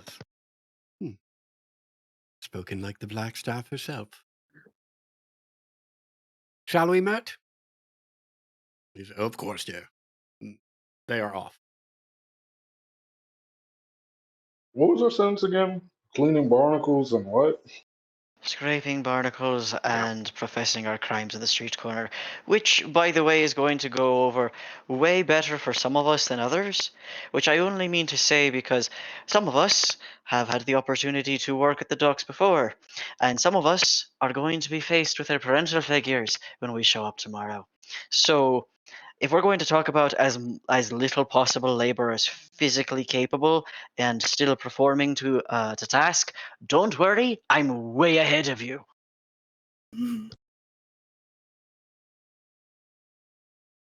Has anyone been in this city? Are they going to have someone standing there to watch us and listen to us?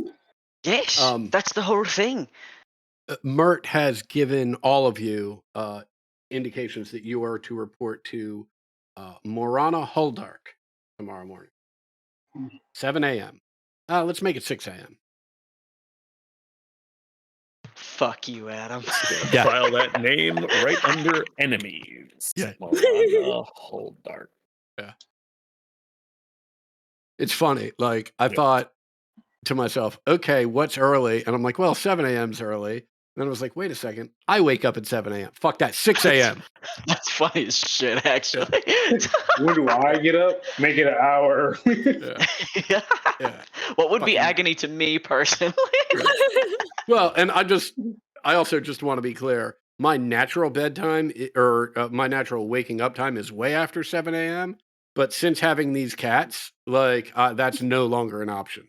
Like, they have made it perfectly clear that, I mean, literally, if I sleep a minute past 7 a.m., like there's a riot in the house. It's awful. Okay. That said, so you've got your contact.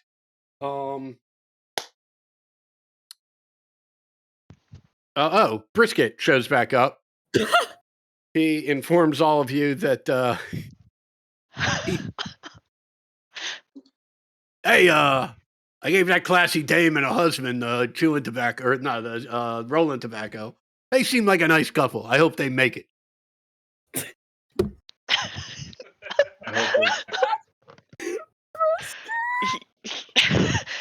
Yeah, I think we all do. So, You want a drink? I do. I also want a job application. Oh shit! Sounds really? like- Are we hiring? Here? I mean, are you telling me when faced with the opportunity, you're not gonna hire the brisket? You're in. He's in, right? He's in. He's fucking in. I mean, it's been a while since we've looked at what we're making, but we can make room for sure. Introducing Oh. my new character. Oh, ghost guy! Give me a shimmy or a slap or wow. How do you communicate, ghost guy? There's a bang on the floor. Oh my god. His name is Leaf. He's probably wearing a name tag. Damn. Oh, we gotta get Leaf a name tag. Don't you like that idea? There's a bang for no. Oh my god. I've never seen. I'll hand him an admiring answer key, which we have emoji printed guys. out on small cards. Love it. Oh my god. Right. He fills in the answer key, the bubbles on the answer key. So looking at it sideways, it just says the word boob.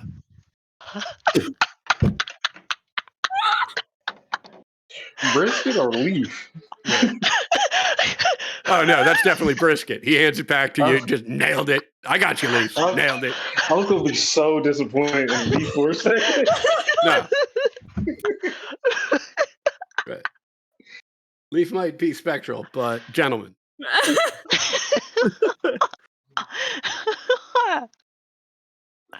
Anything else this evening before a long rest? Yes.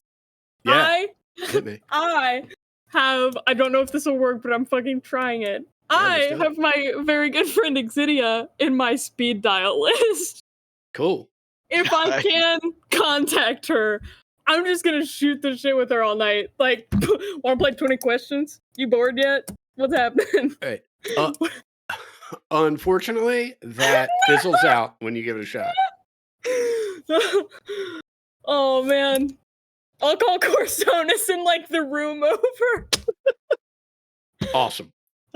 Hey, what are you doing? It's late, getting ready to sleep. Do you need something? No, I just tried to call Exidia and she didn't pick up, so. Oh, well, that saves me a spell slot. I was going to try the same thing. Yeah. Magic barrier thing, I guess. Oh my god, they killed her!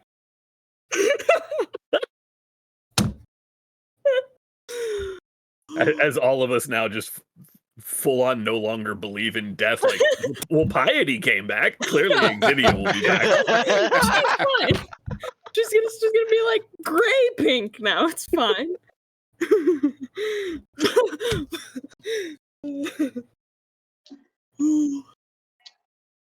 Lord. Anything else for anybody?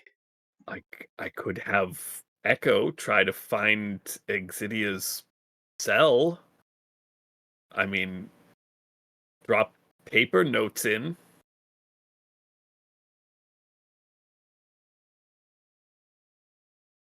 No? Hmm. I stick my head down through the attic. Who are you talking to? Hold on, I cast something back to piety. Private call. Got it. I'll shut the door. Someone invent group sending. This is lame. Right. Katie, they have They that. have that. They literally have that. Yeah. Wait, what is it? How? Jerry's Telepathic telepathic bond. bond. Yeah. Oh, that's It's right. 5th level.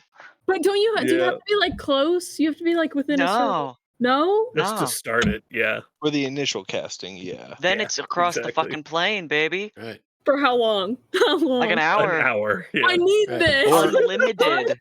Or a third level Soul Knife Rogue has sort of a baby version of that. You can do some cool Yeah. stuff with.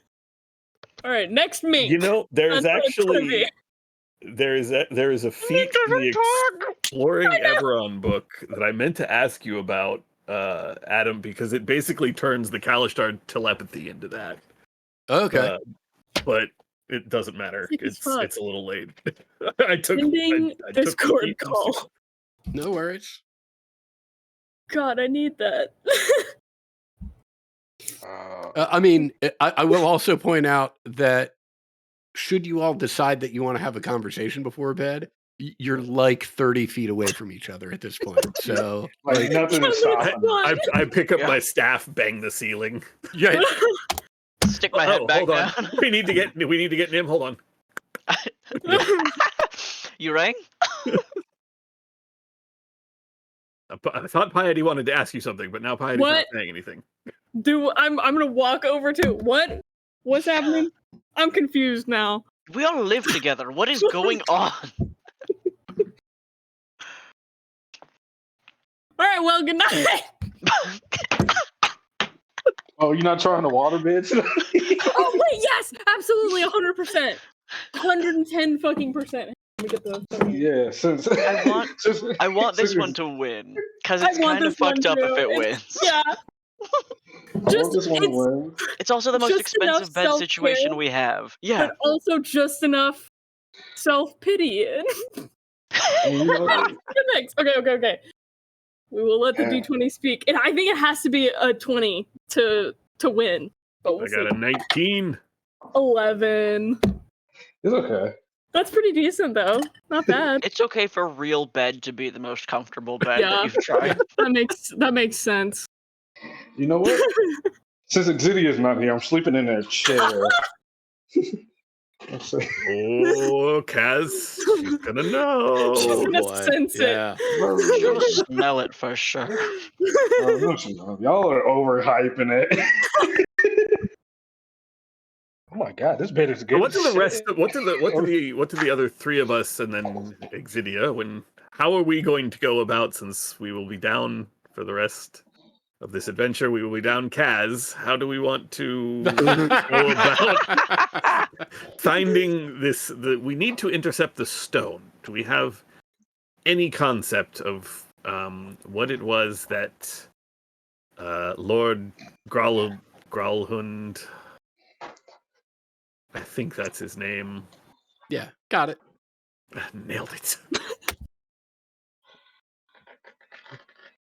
Gralhund, Lord Gralhund, said the stone was being kept somewhere else. Yeah, like there's a something about like a secret cache location that we could totally not find. And I will just add in here so there is not confusion around it. I believe what was said, hopefully what was said. If not said, I will say it now. Lady Gralhund made it clear that, or I should say, Lord Gralhund made it clear that Lady Gralhund sent their Nimblewright with it to an undisclosed location that the Castellanters had chosen.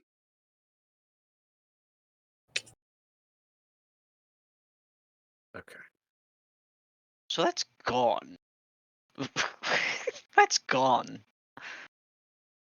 Well, it means that we're still doing what we were doing before.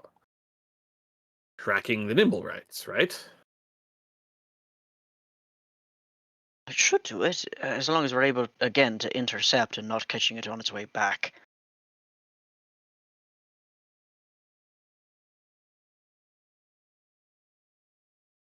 What's saying though that the Castellaners don't already have it? Nothing. Yeah. Sort of what I assumed, actually, at this point. We've spent an entire day dealing with nearly dying and then red tape. Yo.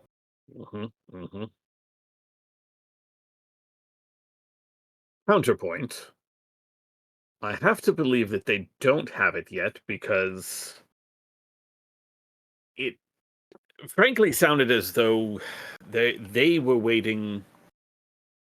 One, I believe that with the arrest and the statement we'd made, it would be very risky for them to try to make contact with this Nimblewright. The guards are looking for the Nimblewrights. We are looking for the Nimblewrights. They would need to let things cool down, as it were.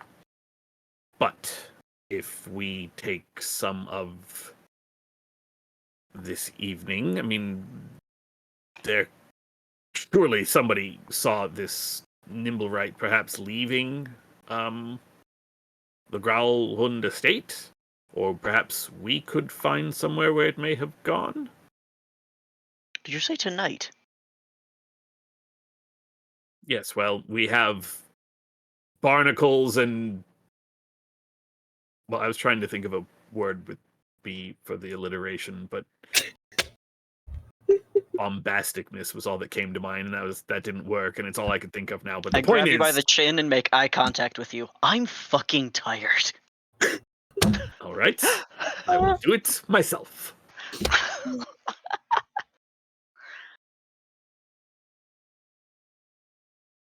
We could do it tomorrow morning, but then that gives them 6 hours to definitely get a hold of that. I mean, the rest of tonight, plus our 6 hours of scraping and beachifying. Damn it, I'm just... This is why you went to school.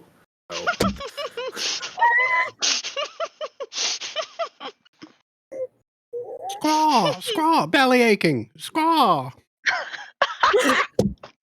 Barnacles and belly aching. Well, no, because we're supposed to be... I mean, I suppose I could sit up there and bellyache about the criminal justice system in this place, but you know what I need to do? I need to go see if I can get a programmed illusion spell. With what money? That's... Why must you hope... Why must you shatter all my hopes and dreams? Because we got busted trying to save your ass. I was fine. We didn't know. Oh my god. All right, fine. We can just let the Nimblewright give it to the Castellanters, and then tomorrow evening we raid the Castellanters, and we remember to bring along plenty of ways to dissolve bodies. It's worked for them so far. Yeah, I was not joking. I was joking when I told Barnabas that I was joking. I'm just joking. I'm not really going to dissolve bodies. There's an entire system of waterways that would be perfectly acceptable. Okay. I'm going to bed. And I hope that I don't wake up to find that you've vanished, actually. Okay, that'd be great.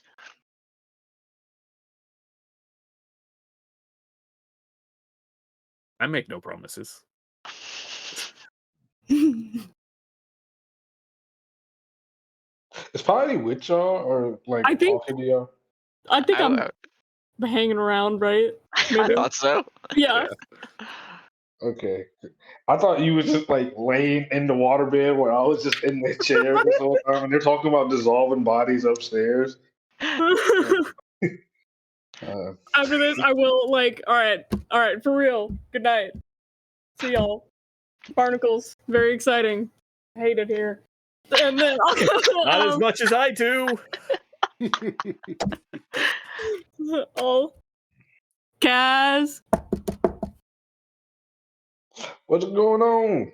Welcome to my crib. Robe on. In Exidia's room? I was gonna say, wait, did you drag Exidia's chair into your room? I can walk to the room. Like our rooms are connected. Oh, that's right. Wait, where? I need to get on this level. Where are you? Oh my god, yeah. The rooms are connected. Well, yeah. Welcome to my crib. How is your room decorated? Oh shit, I gotta remember them. It's really just earth tones. It's like greens and browns, a heart-shaped waterbed with Oh green. yeah. Oh yeah. Earth tones, red, greens, and a heart-shaped waterbed. I'd never say red. Is it brown and green? Sorry, I was visualizing. Sorry. The heart is a green. It's a heart-shaped Kaz, waterbed. What's up? this is incredible. Excuse me. I'm getting the bed. On the bed. I didn't bring any bedding with me, by the way, because I don't know how sleeping works. So Usually, I don't know either. To be honest with you. it's just a waterbed. There's nothing on it. Not a fucking single blanket in sight. I got 2 pillows and and an owlbear plushie, so it really gets you up. Nice. But this is a waterbed right here. You ready for community service tomorrow? You ready for that? I'm kind of dreading it. I'm really hoping I don't have to go through the humbling experience of one of the ships that we have to do this for being one of the ones that I quit from, and then, like that would suck major ass. What are the odds that wouldn't happen? That wouldn't happen. I mean, would it really suck major ass? You're just doing your old job again. Man. Yeah, but I have I don't know, I have an ego thing about it. That would suck. That would really You suck. have an ego? Yeah. In this case, yes. Oh my god, am I finding out things about myself? This is crazy. Did you not know you had an ego to that? Not really, no. I don't really care, to be honest. As long as I don't have to put back on those pants. Yeah. Those pants are really tight. So to be honest, this is very easy. Saying our Nice. crimes, I guess. You don't really have any big connections. I want to assume like somebody you will be embarrassed to see you. Nah. Unless I get recognized by what's her name? We don't know her name. At the docks doing that. She's like, "Oh my god, Lydia." And I'm like, "Who? I don't know you." That would suck. Yeah. What are the odds though? It's not gonna happen. Nobody's gonna see me tomorrow and recognize me other than y'all. It's gonna be fine. There's a couple people.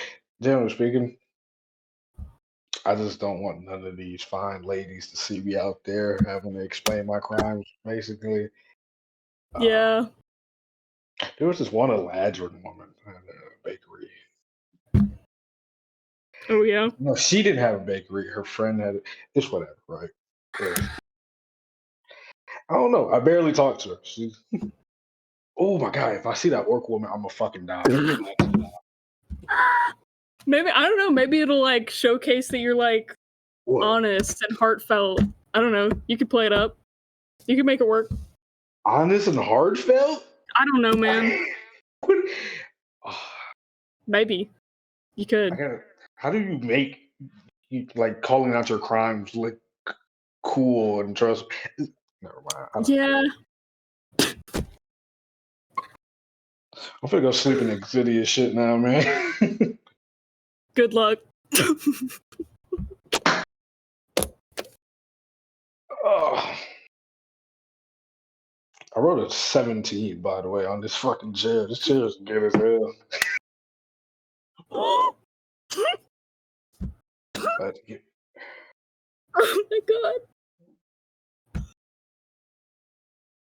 Oh.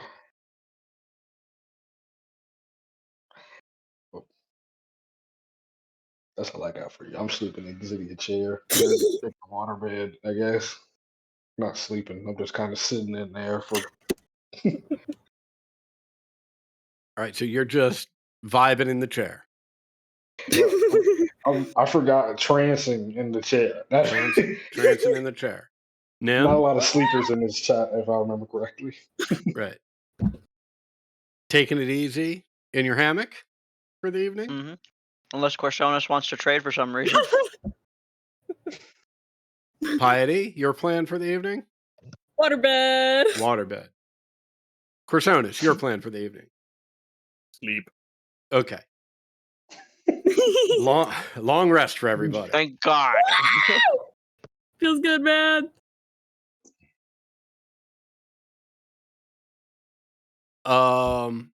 At 5:30 in the morning, you hear, depending on what floor you're sleeping on, it gets louder and quieter at various points. You hear what sounds like somebody banging like a spoon in a triangle, like almost like it's mealtime. I swear to God, if that's brisket. Yo, jailbirds, time to get up. Serve your sentence. First day. Can't be late. Let's go, team. Don't worry, Haunt's in great hands with your boy, Brisket. And he's just walking up and down the stairs and floors. Right. And it's clearly enjoying it to a degree where you think it's pretty likely that after y'all are gone, he's going to continue doing it. It's like a If I proud didn't love him, parent I'd on the kill him. first day of school. So y'all head into the dock ward? Fuck Yes, yeah. sir. Yep. All right, headed to talk with Morana Haldark. Yeah. Did we get that name in chat? Yeah.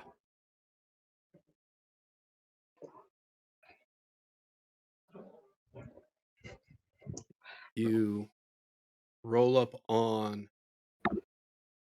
Morana, very I got it right. pale Good skin,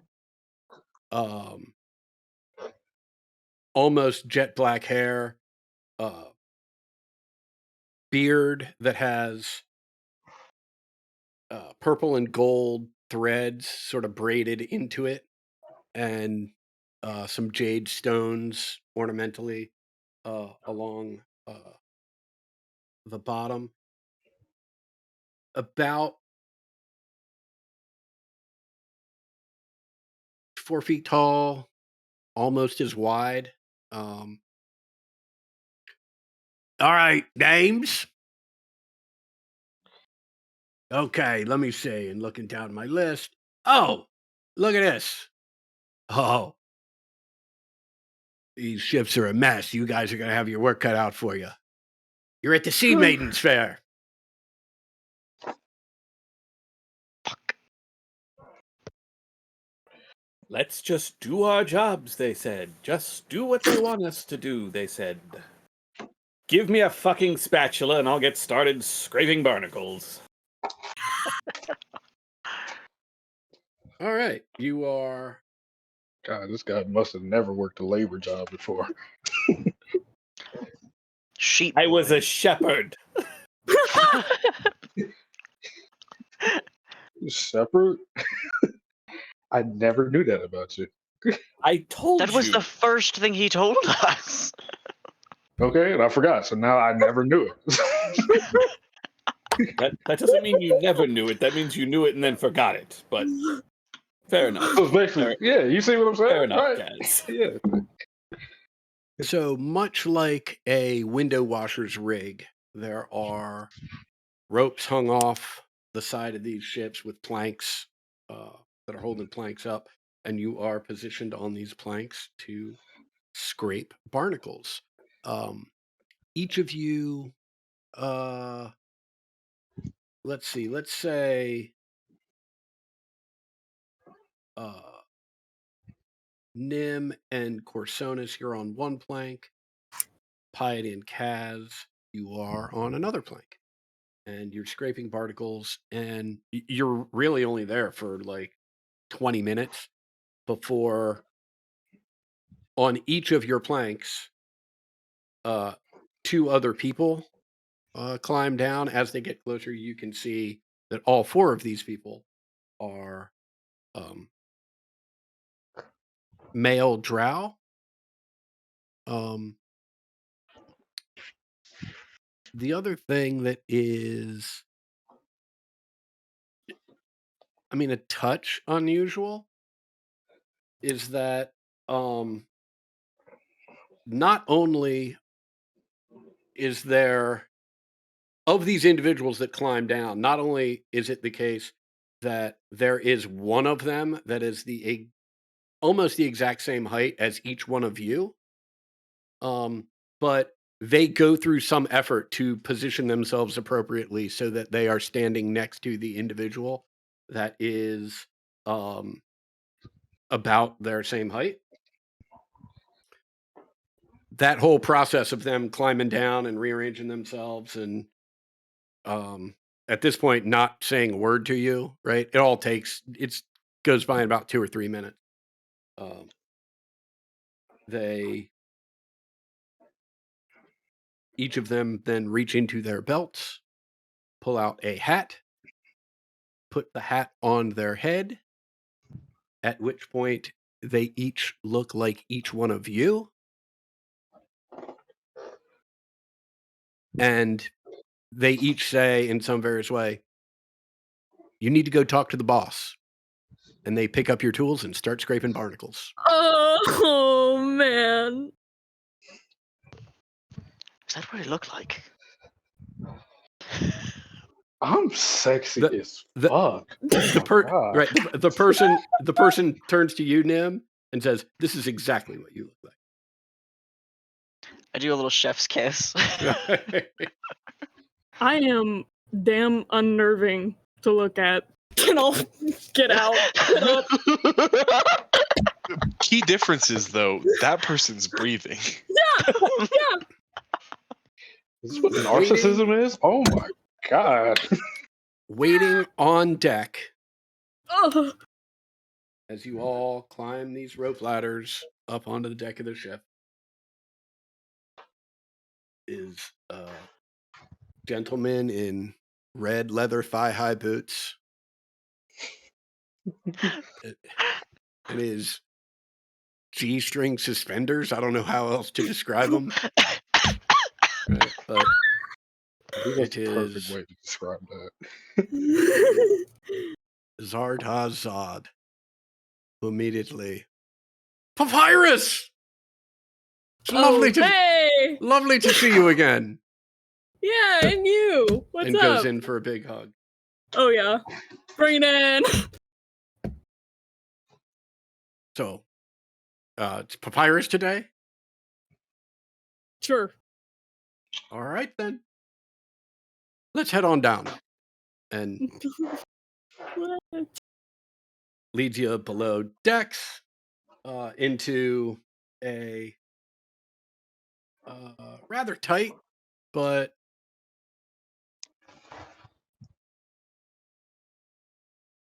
very comfortable sort of stateroom. Long, thin table, fair amount of fruit and pastries laid out.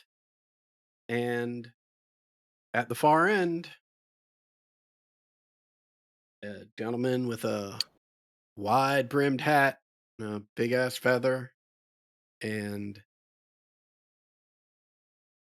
as much as I hate to say it, given the lovely alterations to the campaign illustration, he is wearing an eye patch.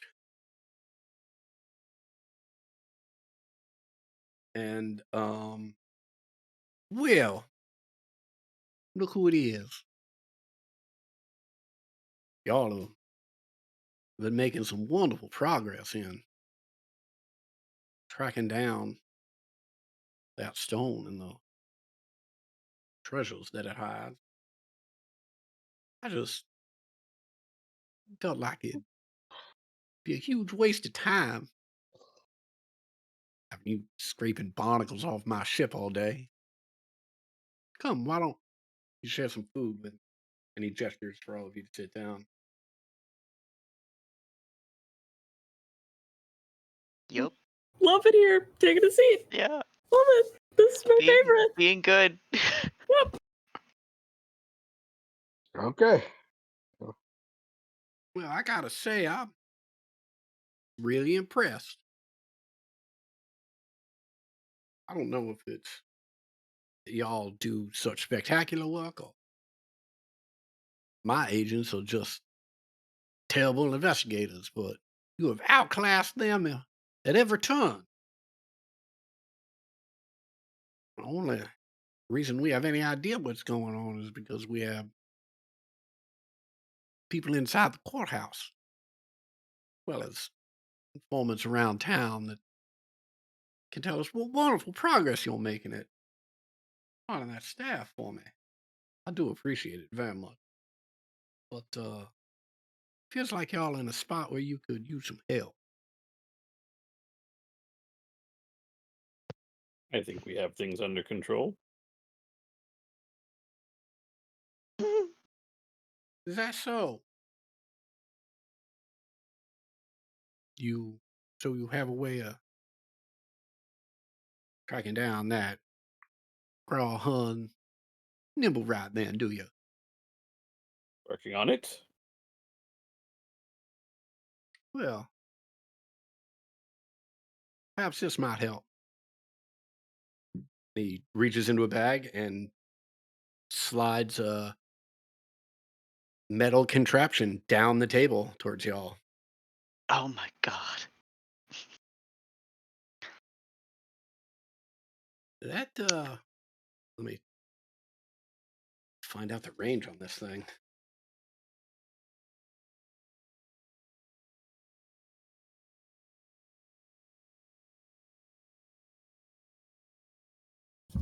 Well,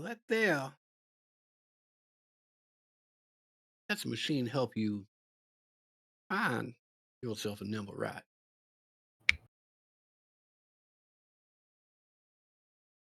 You you hold that handle there and that little umbrella looking thing on top, it'll start spinning around and a nimble right within 500 feet of you. Now, it's not the end all be all, but it sure is something.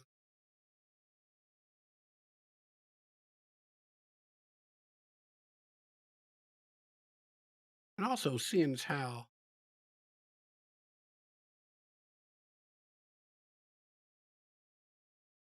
I want to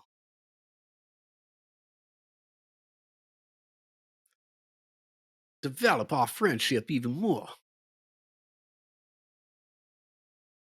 I think it's only right that our friends out there that are scraping barnacles, maybe they should just do that for the next 10 days. Go off into the city and profess at the top of their lungs all the horrible things they did at Growlhorn Villa. They couldn't find shit for me. But y'all got a real nose for this work.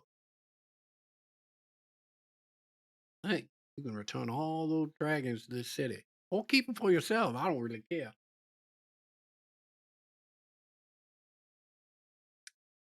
Now, where do you think it is that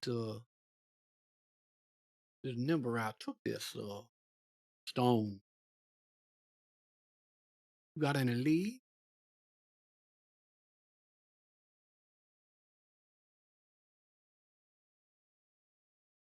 Be sort of narratively satisfying, I think, if it were in a particular warehouse that we've been to a few weeks ago now. But given that it was decided to go somewhere likely that Growlhuns and Castellantiers would be unlikely to be found, it's as likely to be there as it really could be just about anywhere, I think. Hmm. Well, that's why I'm free enough time for y'all to go do your investigating thing so that you can find that. All of us, really. I can't tell you one place where it isn't, though. It's not in the hands of the Castle and Tears. Well, you see, the rumors, they are flying about Castle and Tears and Asmodeus, and perhaps they were in league with the original Lord Neverember to steal these dragons so that they might hand them over to Asmodeus at a time most beneficial. So, as a result of these horrible rumors, eyes are on Castle and Tears and anyone coming and going from any of their properties quite extensively. And I know these vicious, unfounded, disgraceful rumors are flying around like hotcakes. As well, I started them.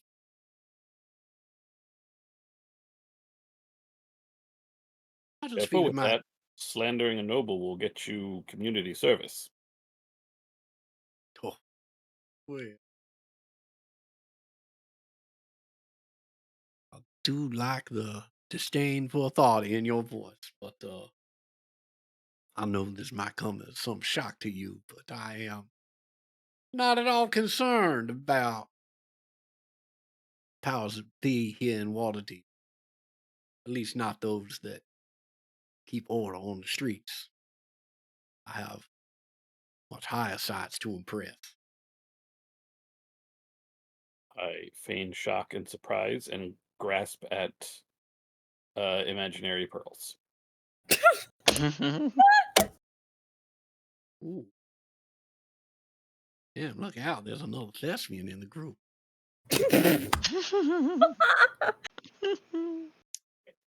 Well, it does occur to me that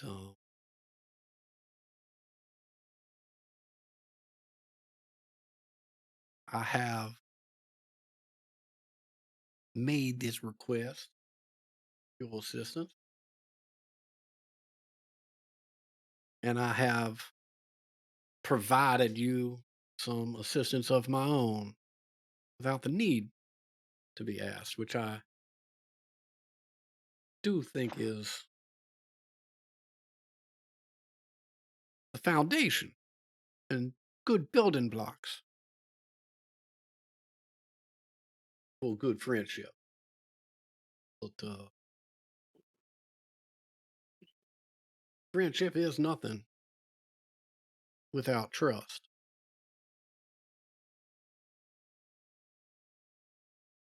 To that end, I'd like to try and establish some trust by engaging a little bit of honesty. Lydia, Yep. it was 7 years ago you joined the crew of my ship.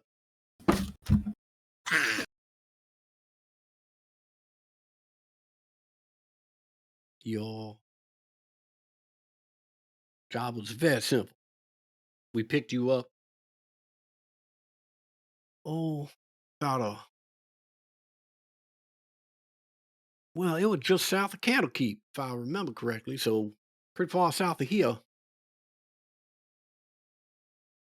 Your job was real simple. You were the accountant. You never left the ship.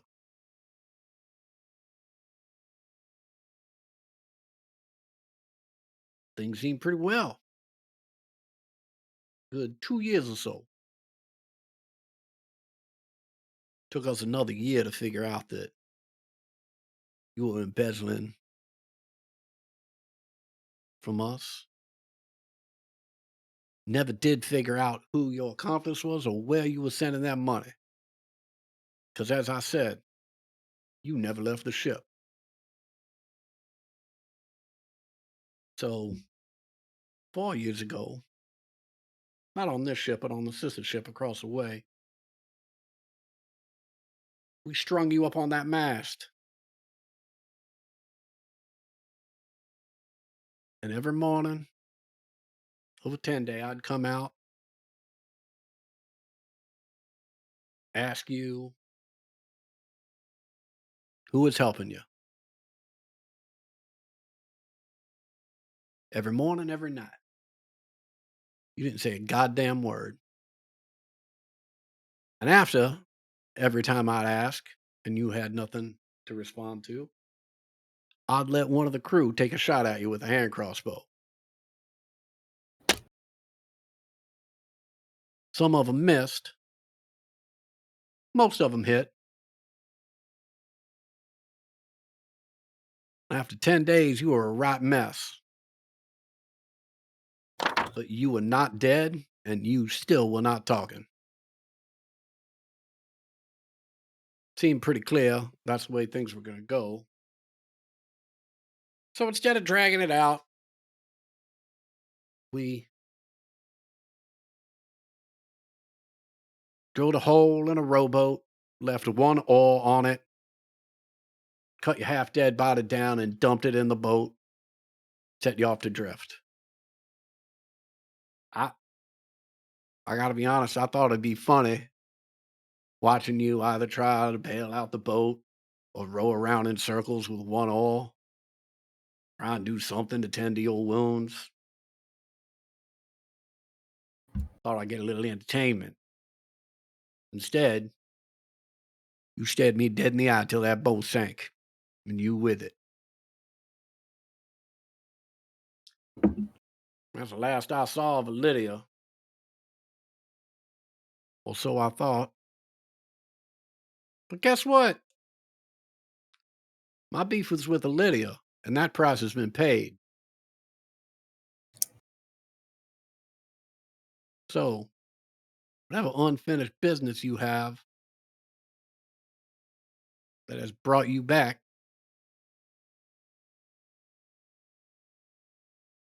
I hope that hopefully you find what you're looking for. I just hope you find what I'm looking for too.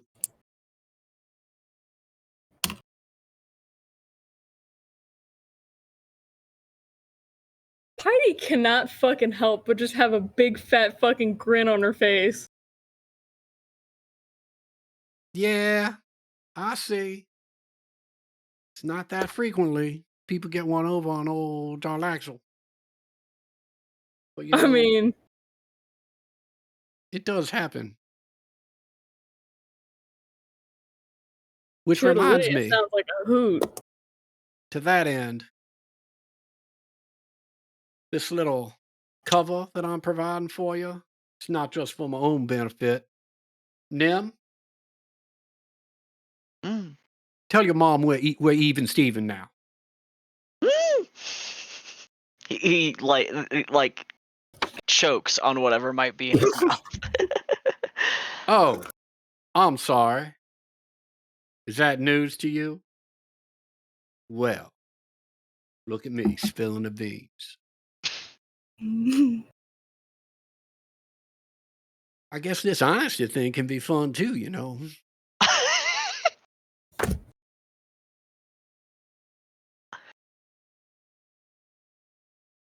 Well, y'all free to stay, having much food as you like. I would recommend not going back to the haunt between the hours of, well, 6 and 2, as I'll have my doppelgangers serving your sentence for you.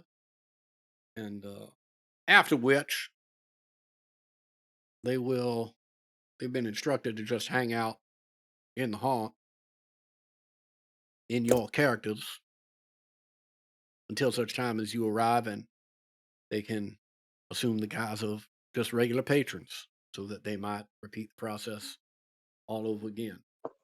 And please do let me know if you need any other assistance. I have the utmost faith in your abilities, and I'm sure that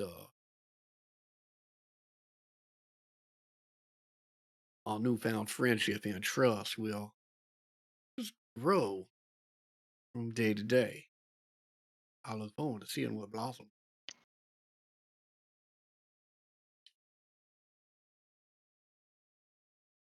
Thank you. Anything else I can do for you?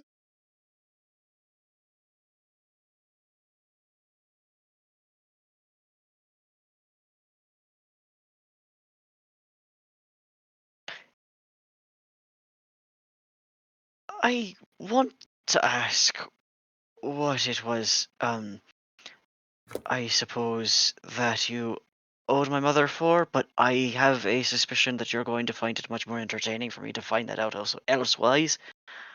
Oh, dear boy. See that? That to me sounds like family business. And I don't know that old Mr. J wants to get involved in such a thing. Um, Sorry, my big mouth spilled beans, but I'm sure you and Mom can work it out. Oh, maybe you and Dad.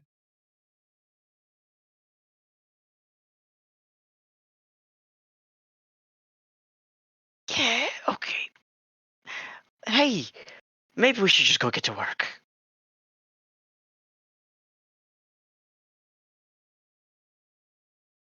Mm.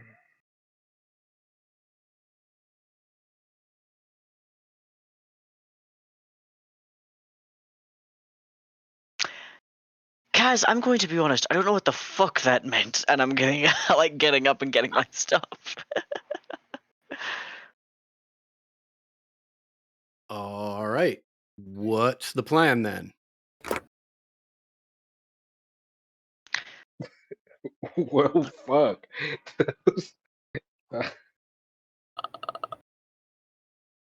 So You we know, you know, now have a nimble right tracker? Yeah. Okay. Fuck it. Um. you know what? Let's put a pin in that. We'll say your breakfast with Jarlaxle. We'll call it a leisurely 2 hours. We're at about 8 o'clock.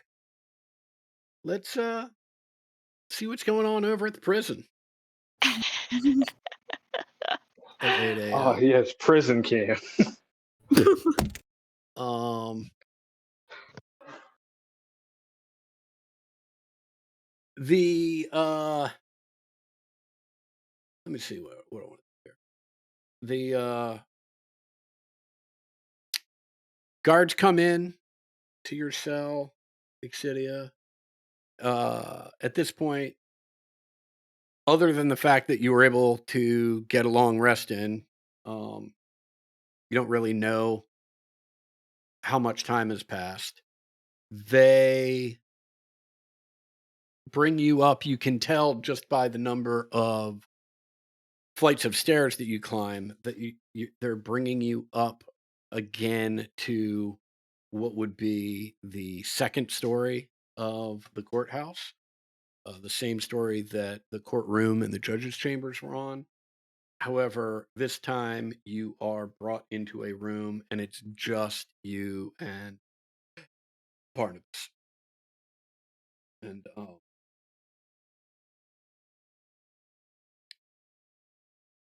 Barnabas looks at you and says, "Well, how was your evening of sleep or trance or staring at the walls? How did you spend your evening?" Lamenting my many, many sins.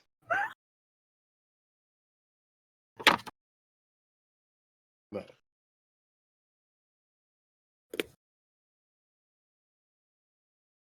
it that sounds like it's dripping with sarcasm, which I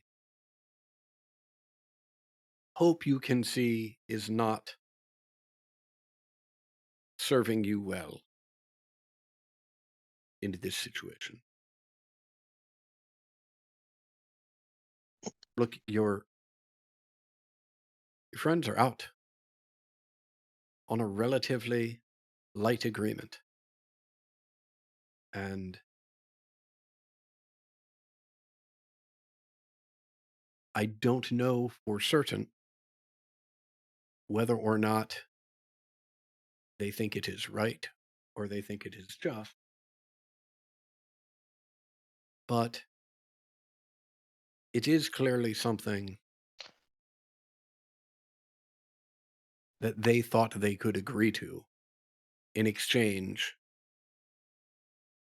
for being let out of here. Now, I know this system isn't perfect, but I have dedicated my life to doing my part to keeping Waterdeep safe. And my part is making sure that there is order in the streets and that people that are going about their daily business can do so unmolested. And whatever other reasons are associated with it, you and your friends made that more difficult for people.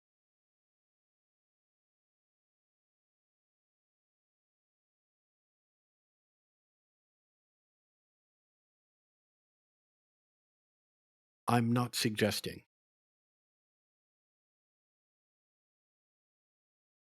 big city that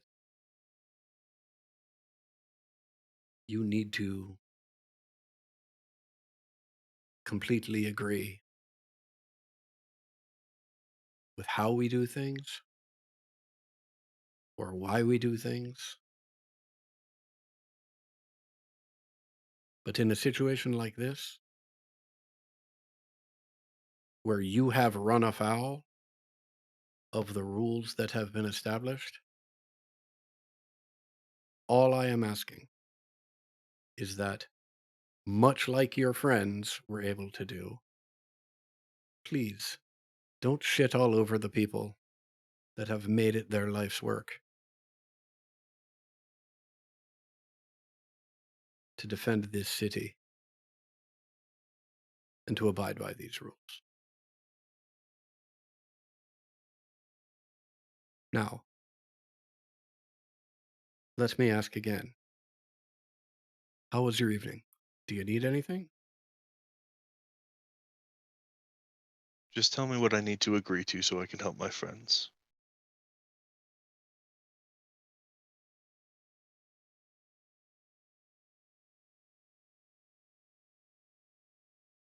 We're gonna go back in front of the judge because that's how this works. The judge will tell you what the conditions are.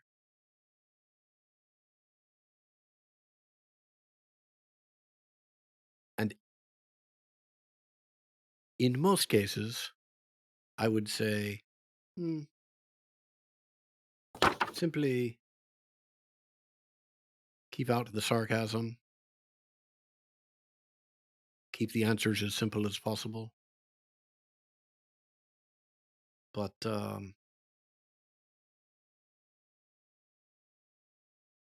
you do have an uncompromising way about you, Exidia. And I'd be lying if I didn't say there was something refreshing about it.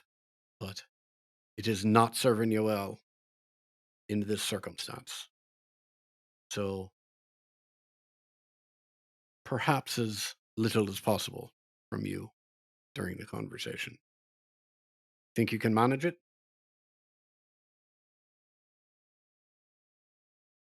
Yes.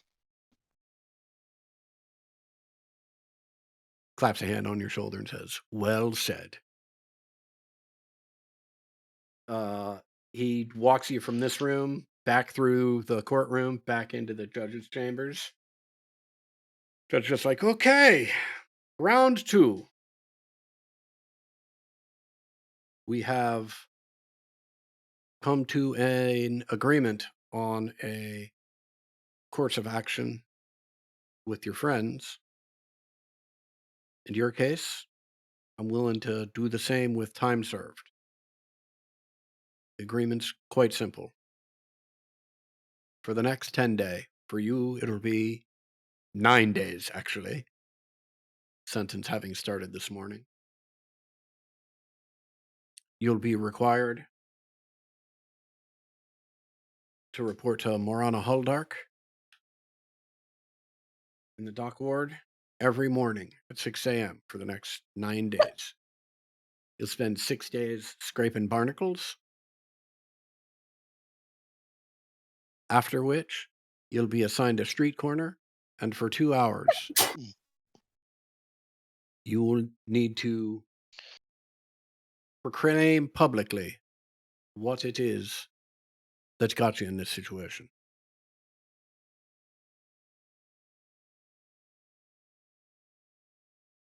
Does that sound acceptable to you?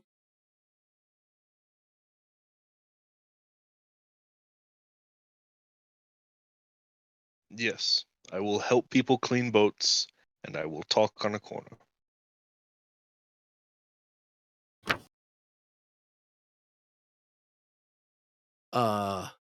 Magistrate looks at Barnabas. Barnabas looks at the magistrate. Magistrate says,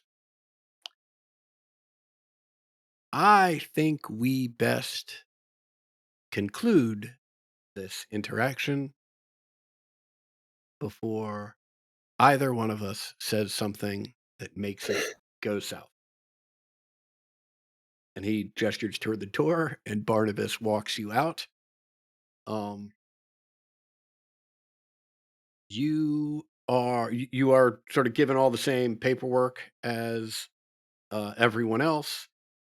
You are directed to go directly to the dock ward, and for the sake of putting this all together, um, we'll say that you arrive at the dock ward just as the rest of the group is emerging from the ship and being deposited on the dock as their doppelgangers are scraping barnacles. And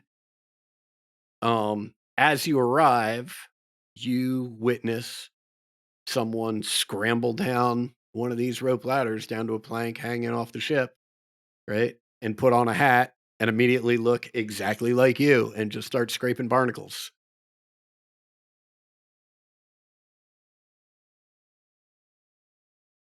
Wow, I didn't know you all had twins.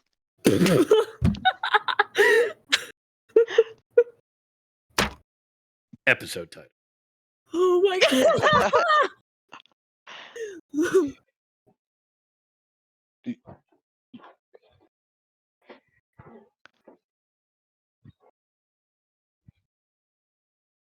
How'd you hold up? Grumpy. They're not dead.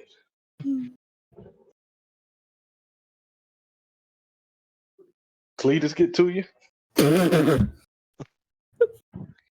Oh, that guy's lucky he wasn't stationed at the cell they brought me to. Oh. I tried to call you, but it wouldn't let me. Yeah, they put me in some kind of magic doesn't work here place. Figured.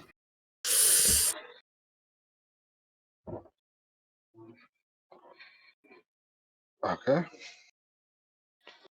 Well, glad to have But you look, back. I figured I couldn't help any of you if I was stuck in a cell, so I don't plan on telling anyone that I did something wrong, though. So I mean, hell, Exidia gets it. we don't we, we don't have to say we did anything wrong. I don't think you guys get it. Our sentence is to profess our crimes. Those are their words. well, the judge told me that I just had to explain how I wound up in this situation. So Right. Yeah. Crimes are not. I know we're probably gonna get in trouble for saying shit like this, but crimes aren't wrongdoings explicitly. They're not equatable. We did a thing that we thought was for everyone's betterment, and it happened to be against the law. That happens sometimes. It's not wrong. I mean, but to be punished the for thing it that sort is. of has the thing that we have sort of become famous for also got us in trouble with the law, I'll remind you.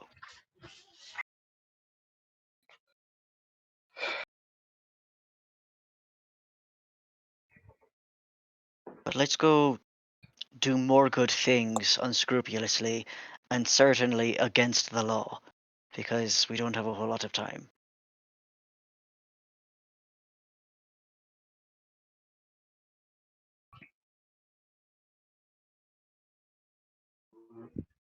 Who has the nimble right detector? Fire it up. And how does it work again? Like, how does this work? There's a how best to describe it? There's a A large red button. no, there's a handle on it, but it's sort of like a squeeze handle on a spring-loaded ice cream scoop, Hell right? yeah. And so when you hold that part of the handle in, right, that means it is on and functioning, right? And there's so that's the handle part. There's sort of that's attached to sort of a hooked little metal piece that has a bulb that looks like the top of an umbrella or maybe even a mushroom cap on top of it, right? And the instruction is when that thing starts to spin, you're within 500 feet of a nimble ray. Ooh.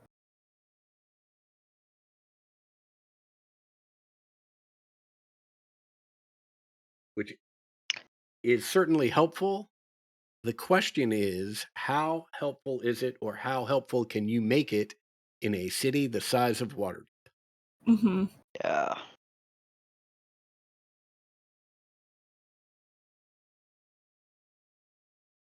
It's just a nimble right, not the nimble right. Yeah, it's still any one of them. Good. Well, it's not. I mean, you do know, you have additional information now, right? Which is that Lady Growlhund sent her Nimblewright with the stone. So, at the very least, unlike before, when you just knew you were looking for a Nimblewright, right? Now you know you are looking for her Nimblewright. You know that it left her house that day with the stone. So you Mhm. have some additional leads. I think it'd be funny if it went to the yawning portal. It's down there at the bottom in the pit. That would be fucking wild.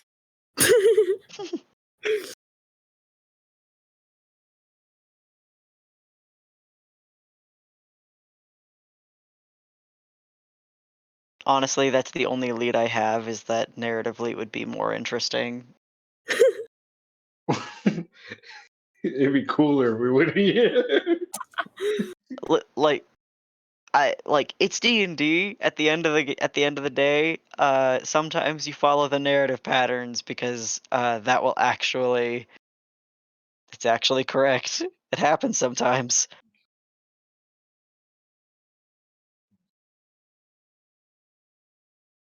Shit. What is your plan for the rest of the day? Let's start there to just get a sense of where we are as sessions winding down.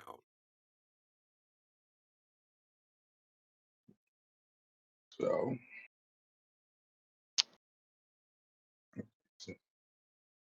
Well, let me make it a simpler question for you. Jarlaxle has put together a system whereby you do not have to fulfill the terms of your sentence, and they will be fulfilled for you. Hmm. Is the plan to accept that and use that time to try and track this thing down? I assume so. Yeah. Jonas is very obviously torn between wanting to begin this search right away and very clearly not wanting to accept Jarlaxle's help. I'm not going to feel any more indebted to giving him the staff. I will not be bought. I would rather stand on the corner and speak and scrape barnacles than be forced into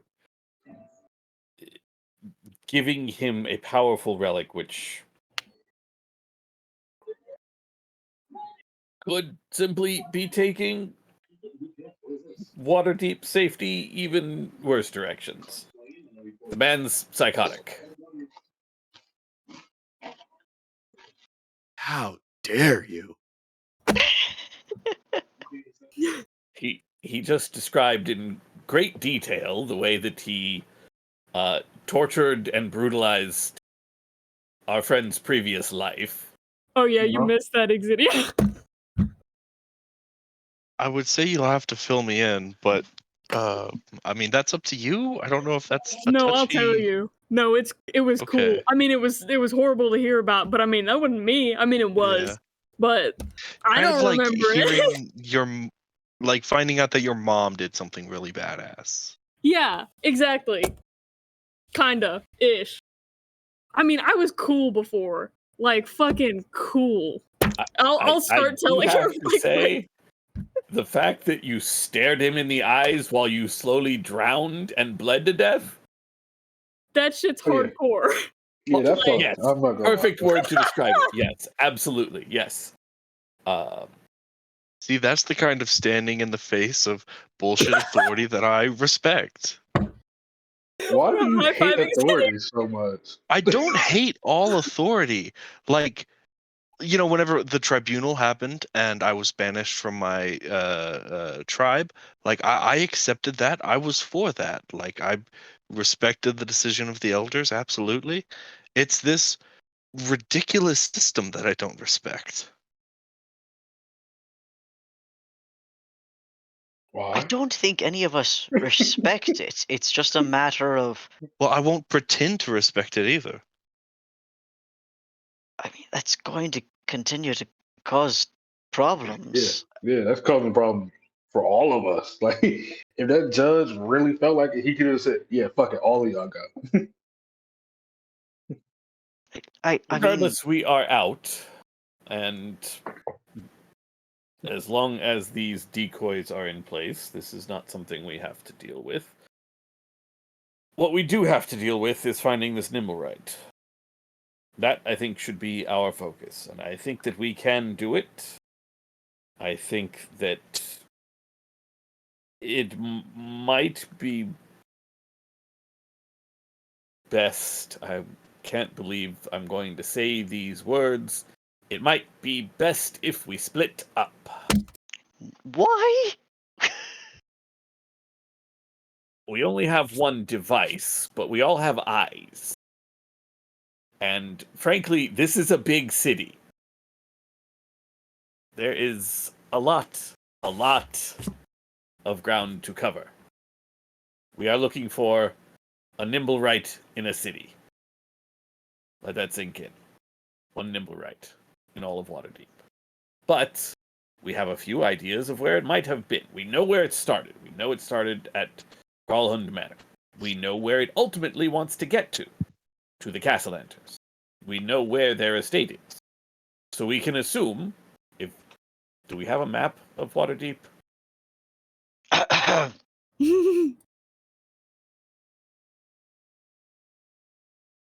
Yeah, I mean, you do. I would recommend using the link to the scrollable map. I will put you on a map That was screen here. Corsona's asking in character.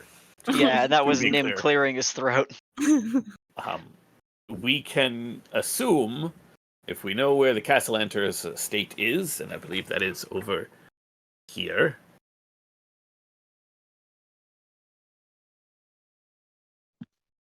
Do you think a Nimblewright would be considered an object? Because I could, use magic to kind of give myself a like, is it nearby kind of thing, but only if it's like I believe they're object. creatures. Although, I don't know.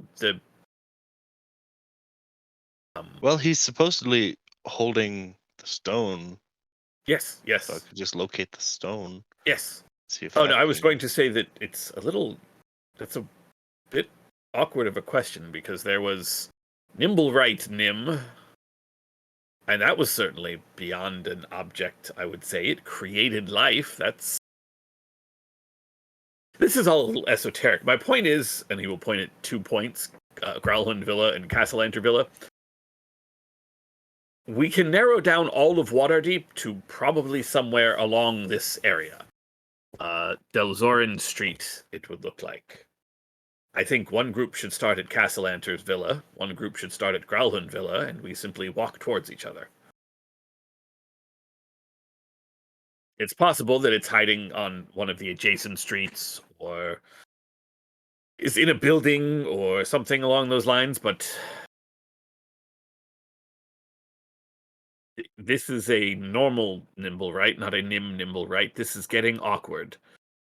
Not the intelligent other nimble right creating nimble right named Nim that is definitely not our good friend Nim. Or is it? I pull on Nim's face. Not a mask. Okay. Mystery solved. Oh my God. If in that moment it had just been, and I would have gotten away with it too if it wasn't for you crazy kids. That would have been amazing. I would have left the server so fucking fast. You just got fucking Scooby Doo, bro. There are 2 taverns that are sort of on the street that would potentially be landmark locations. One of them, the owner covets the location of Troll Skull Manor, as listed on the interactive map. I don't know how.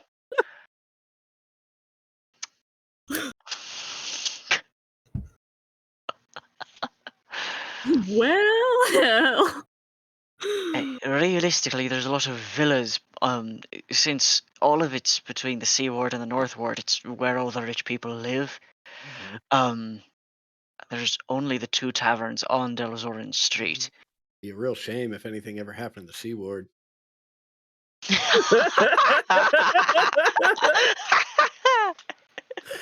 Oh man, Castellanter Villa's in the Sea Ward. Get fucked! Hey, you know what that means? All of those fucking books she had might be at the bottom of the goddamn ocean. For everybody that's Anyway, new, that man. was my suggestion. We start at the 2 ends of where we know that it is and was and wants to go.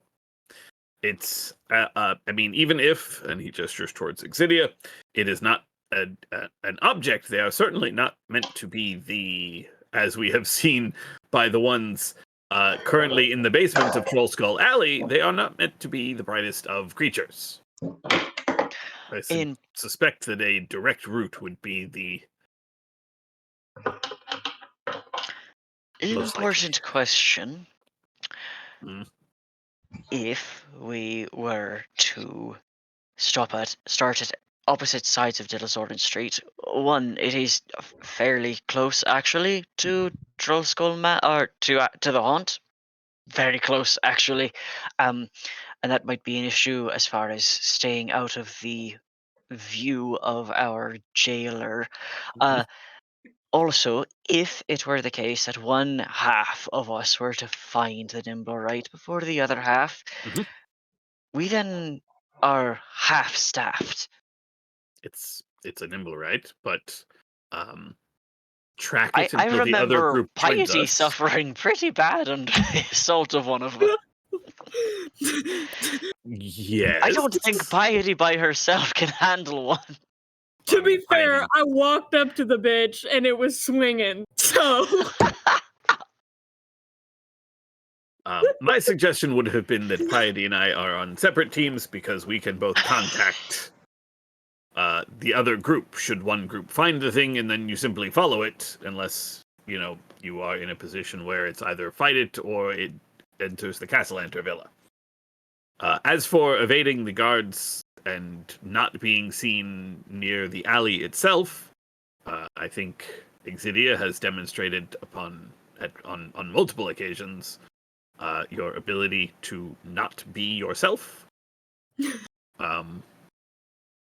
which would leave finding a similar situation for either myself or Piety, and then anyone else who would go on that team. The other point is we are currently in the Sea Ward. We could all just simply start at Castellanter Villa and walk towards Growlhund Villa together as a group. Now that I think about it, given that we are, and he jams the map one more time, here. Or are we actually at the Sword Maiden? We're not at the Sword Maiden right now, right? Because that's inland. Sea Well, Maiden? We're at the Sea Maiden, not Sword Maiden. Yeah, this Never is Sword. mind. Yeah, the Sword Yeah. Maiden's We the are fucking definitely not statue. at the Sword Maiden. Yeah. Right. No way. So we are still definitely in the docks. Yeah. there you go. We I are think it way would down be at the dock ward.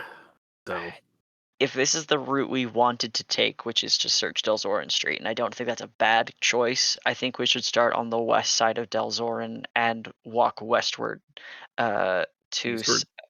yes, eastward to Serdown, where Growlhund Villa is. Yeah.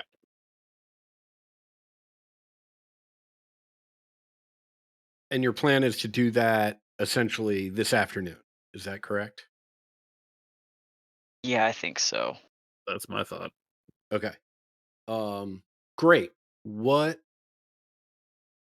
we'll do is we'll talk a little bit about what things you witness and things you hear as you how are you getting to this location? Let me ask that first. Are you walking with Nim's exceptional city knowledge? Are you catching a ride? Are there detours that you need to make?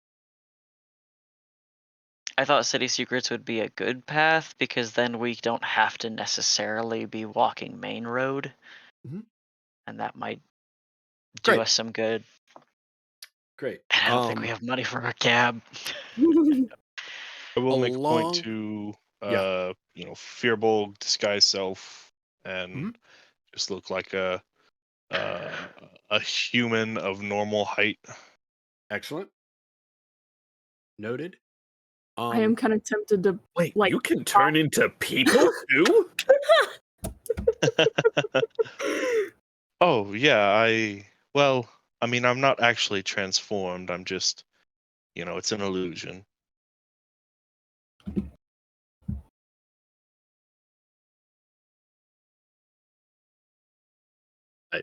Corsonis does the two-hand like C gesture at Exidia towards Nim, like no one will know.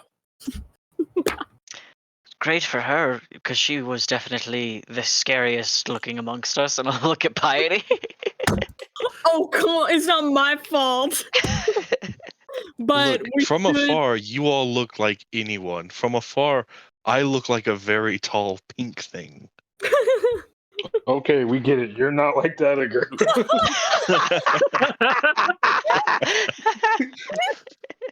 I fucking cannot. Oh my god. Do y'all want to go to like a I don't know, get some cloaks and hoods and masks and shit so that we don't Oh, my time. Nim, do you have a fucking disguise kit? I feel like I fucking have a disguise kit.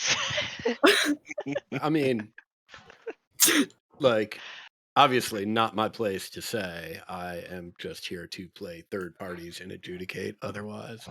But I mean, if you're looking for some weird shit to maybe put on, I know like old Zoblob's Odd Bits and Bobs oh yeah. is probably right around the corner. Like you could outfit yourself with any number of purple things. Kind of about want to all get a it- crazy fit. Kind of That's about want. all he sells. Honestly, like, we can make use of the disguise kit, but I think that for the most part, with Exidia having been the significant exception, we can find ways to blend or hide our faces with the clothes that we have. So I'm not. Right. And I mean, the other Yeah. thing to keep in mind is that if you show up at the dock ward every morning at 6, you, in quotation marks, show up at the dock ward every morning at 6, and then you go to your assigned corner, no one's going to be looking for you. Hmm. Like, you've shown up where you're supposed to show up and checked in with who you're supposed to check in with. No one, I mean, I wouldn't recommend swinging by the courthouse to ask if the judge wants to get lunch. Like, that's probably not a genius Damn. idea. Exidia. Um, right. Enemies But to lover.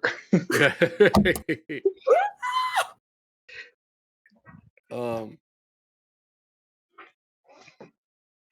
but yeah, short of that, like, it certainly isn't a bad idea, but it's also not a necessary idea. And one of the reasons I feel like I need to underscore that is just because like 7 of the potential scenarios that you dodge were all like that's an absolutely necessary component of what you'd have to do.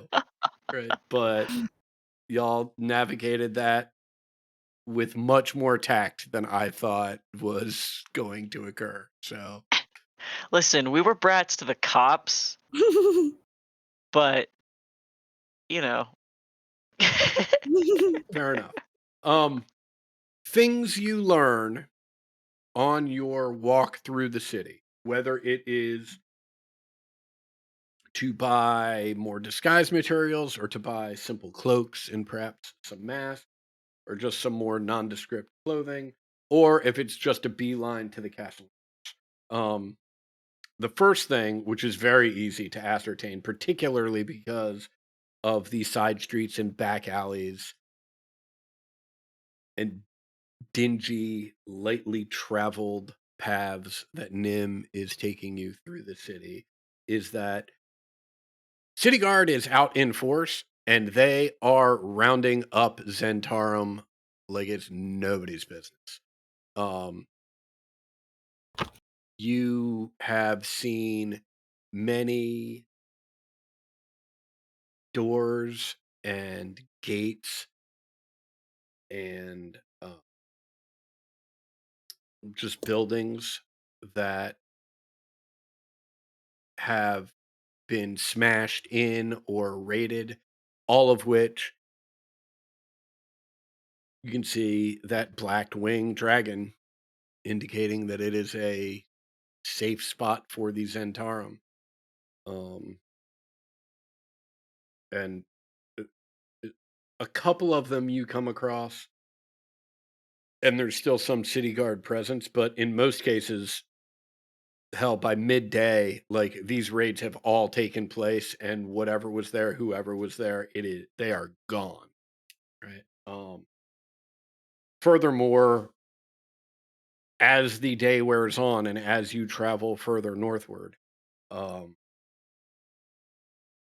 word on the street is that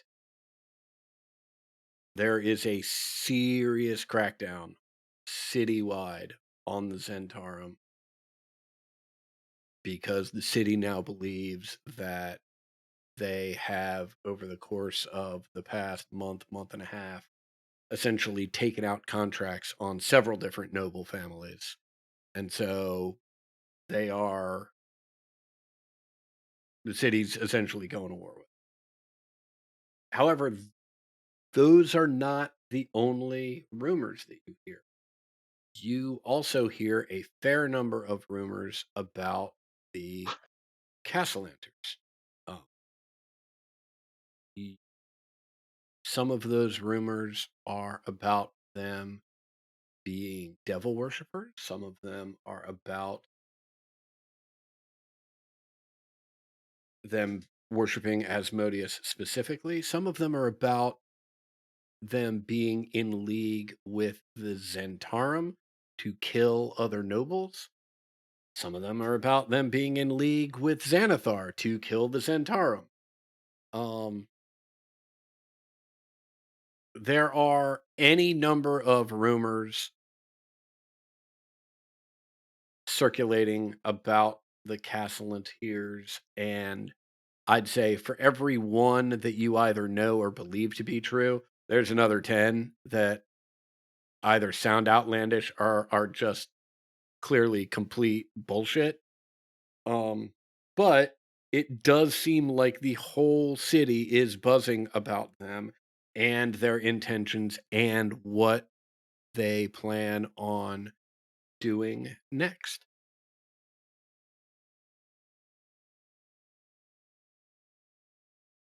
And with that, unless anyone has anything else they would like to bring up, going once, going twice, that is where we will end session 2.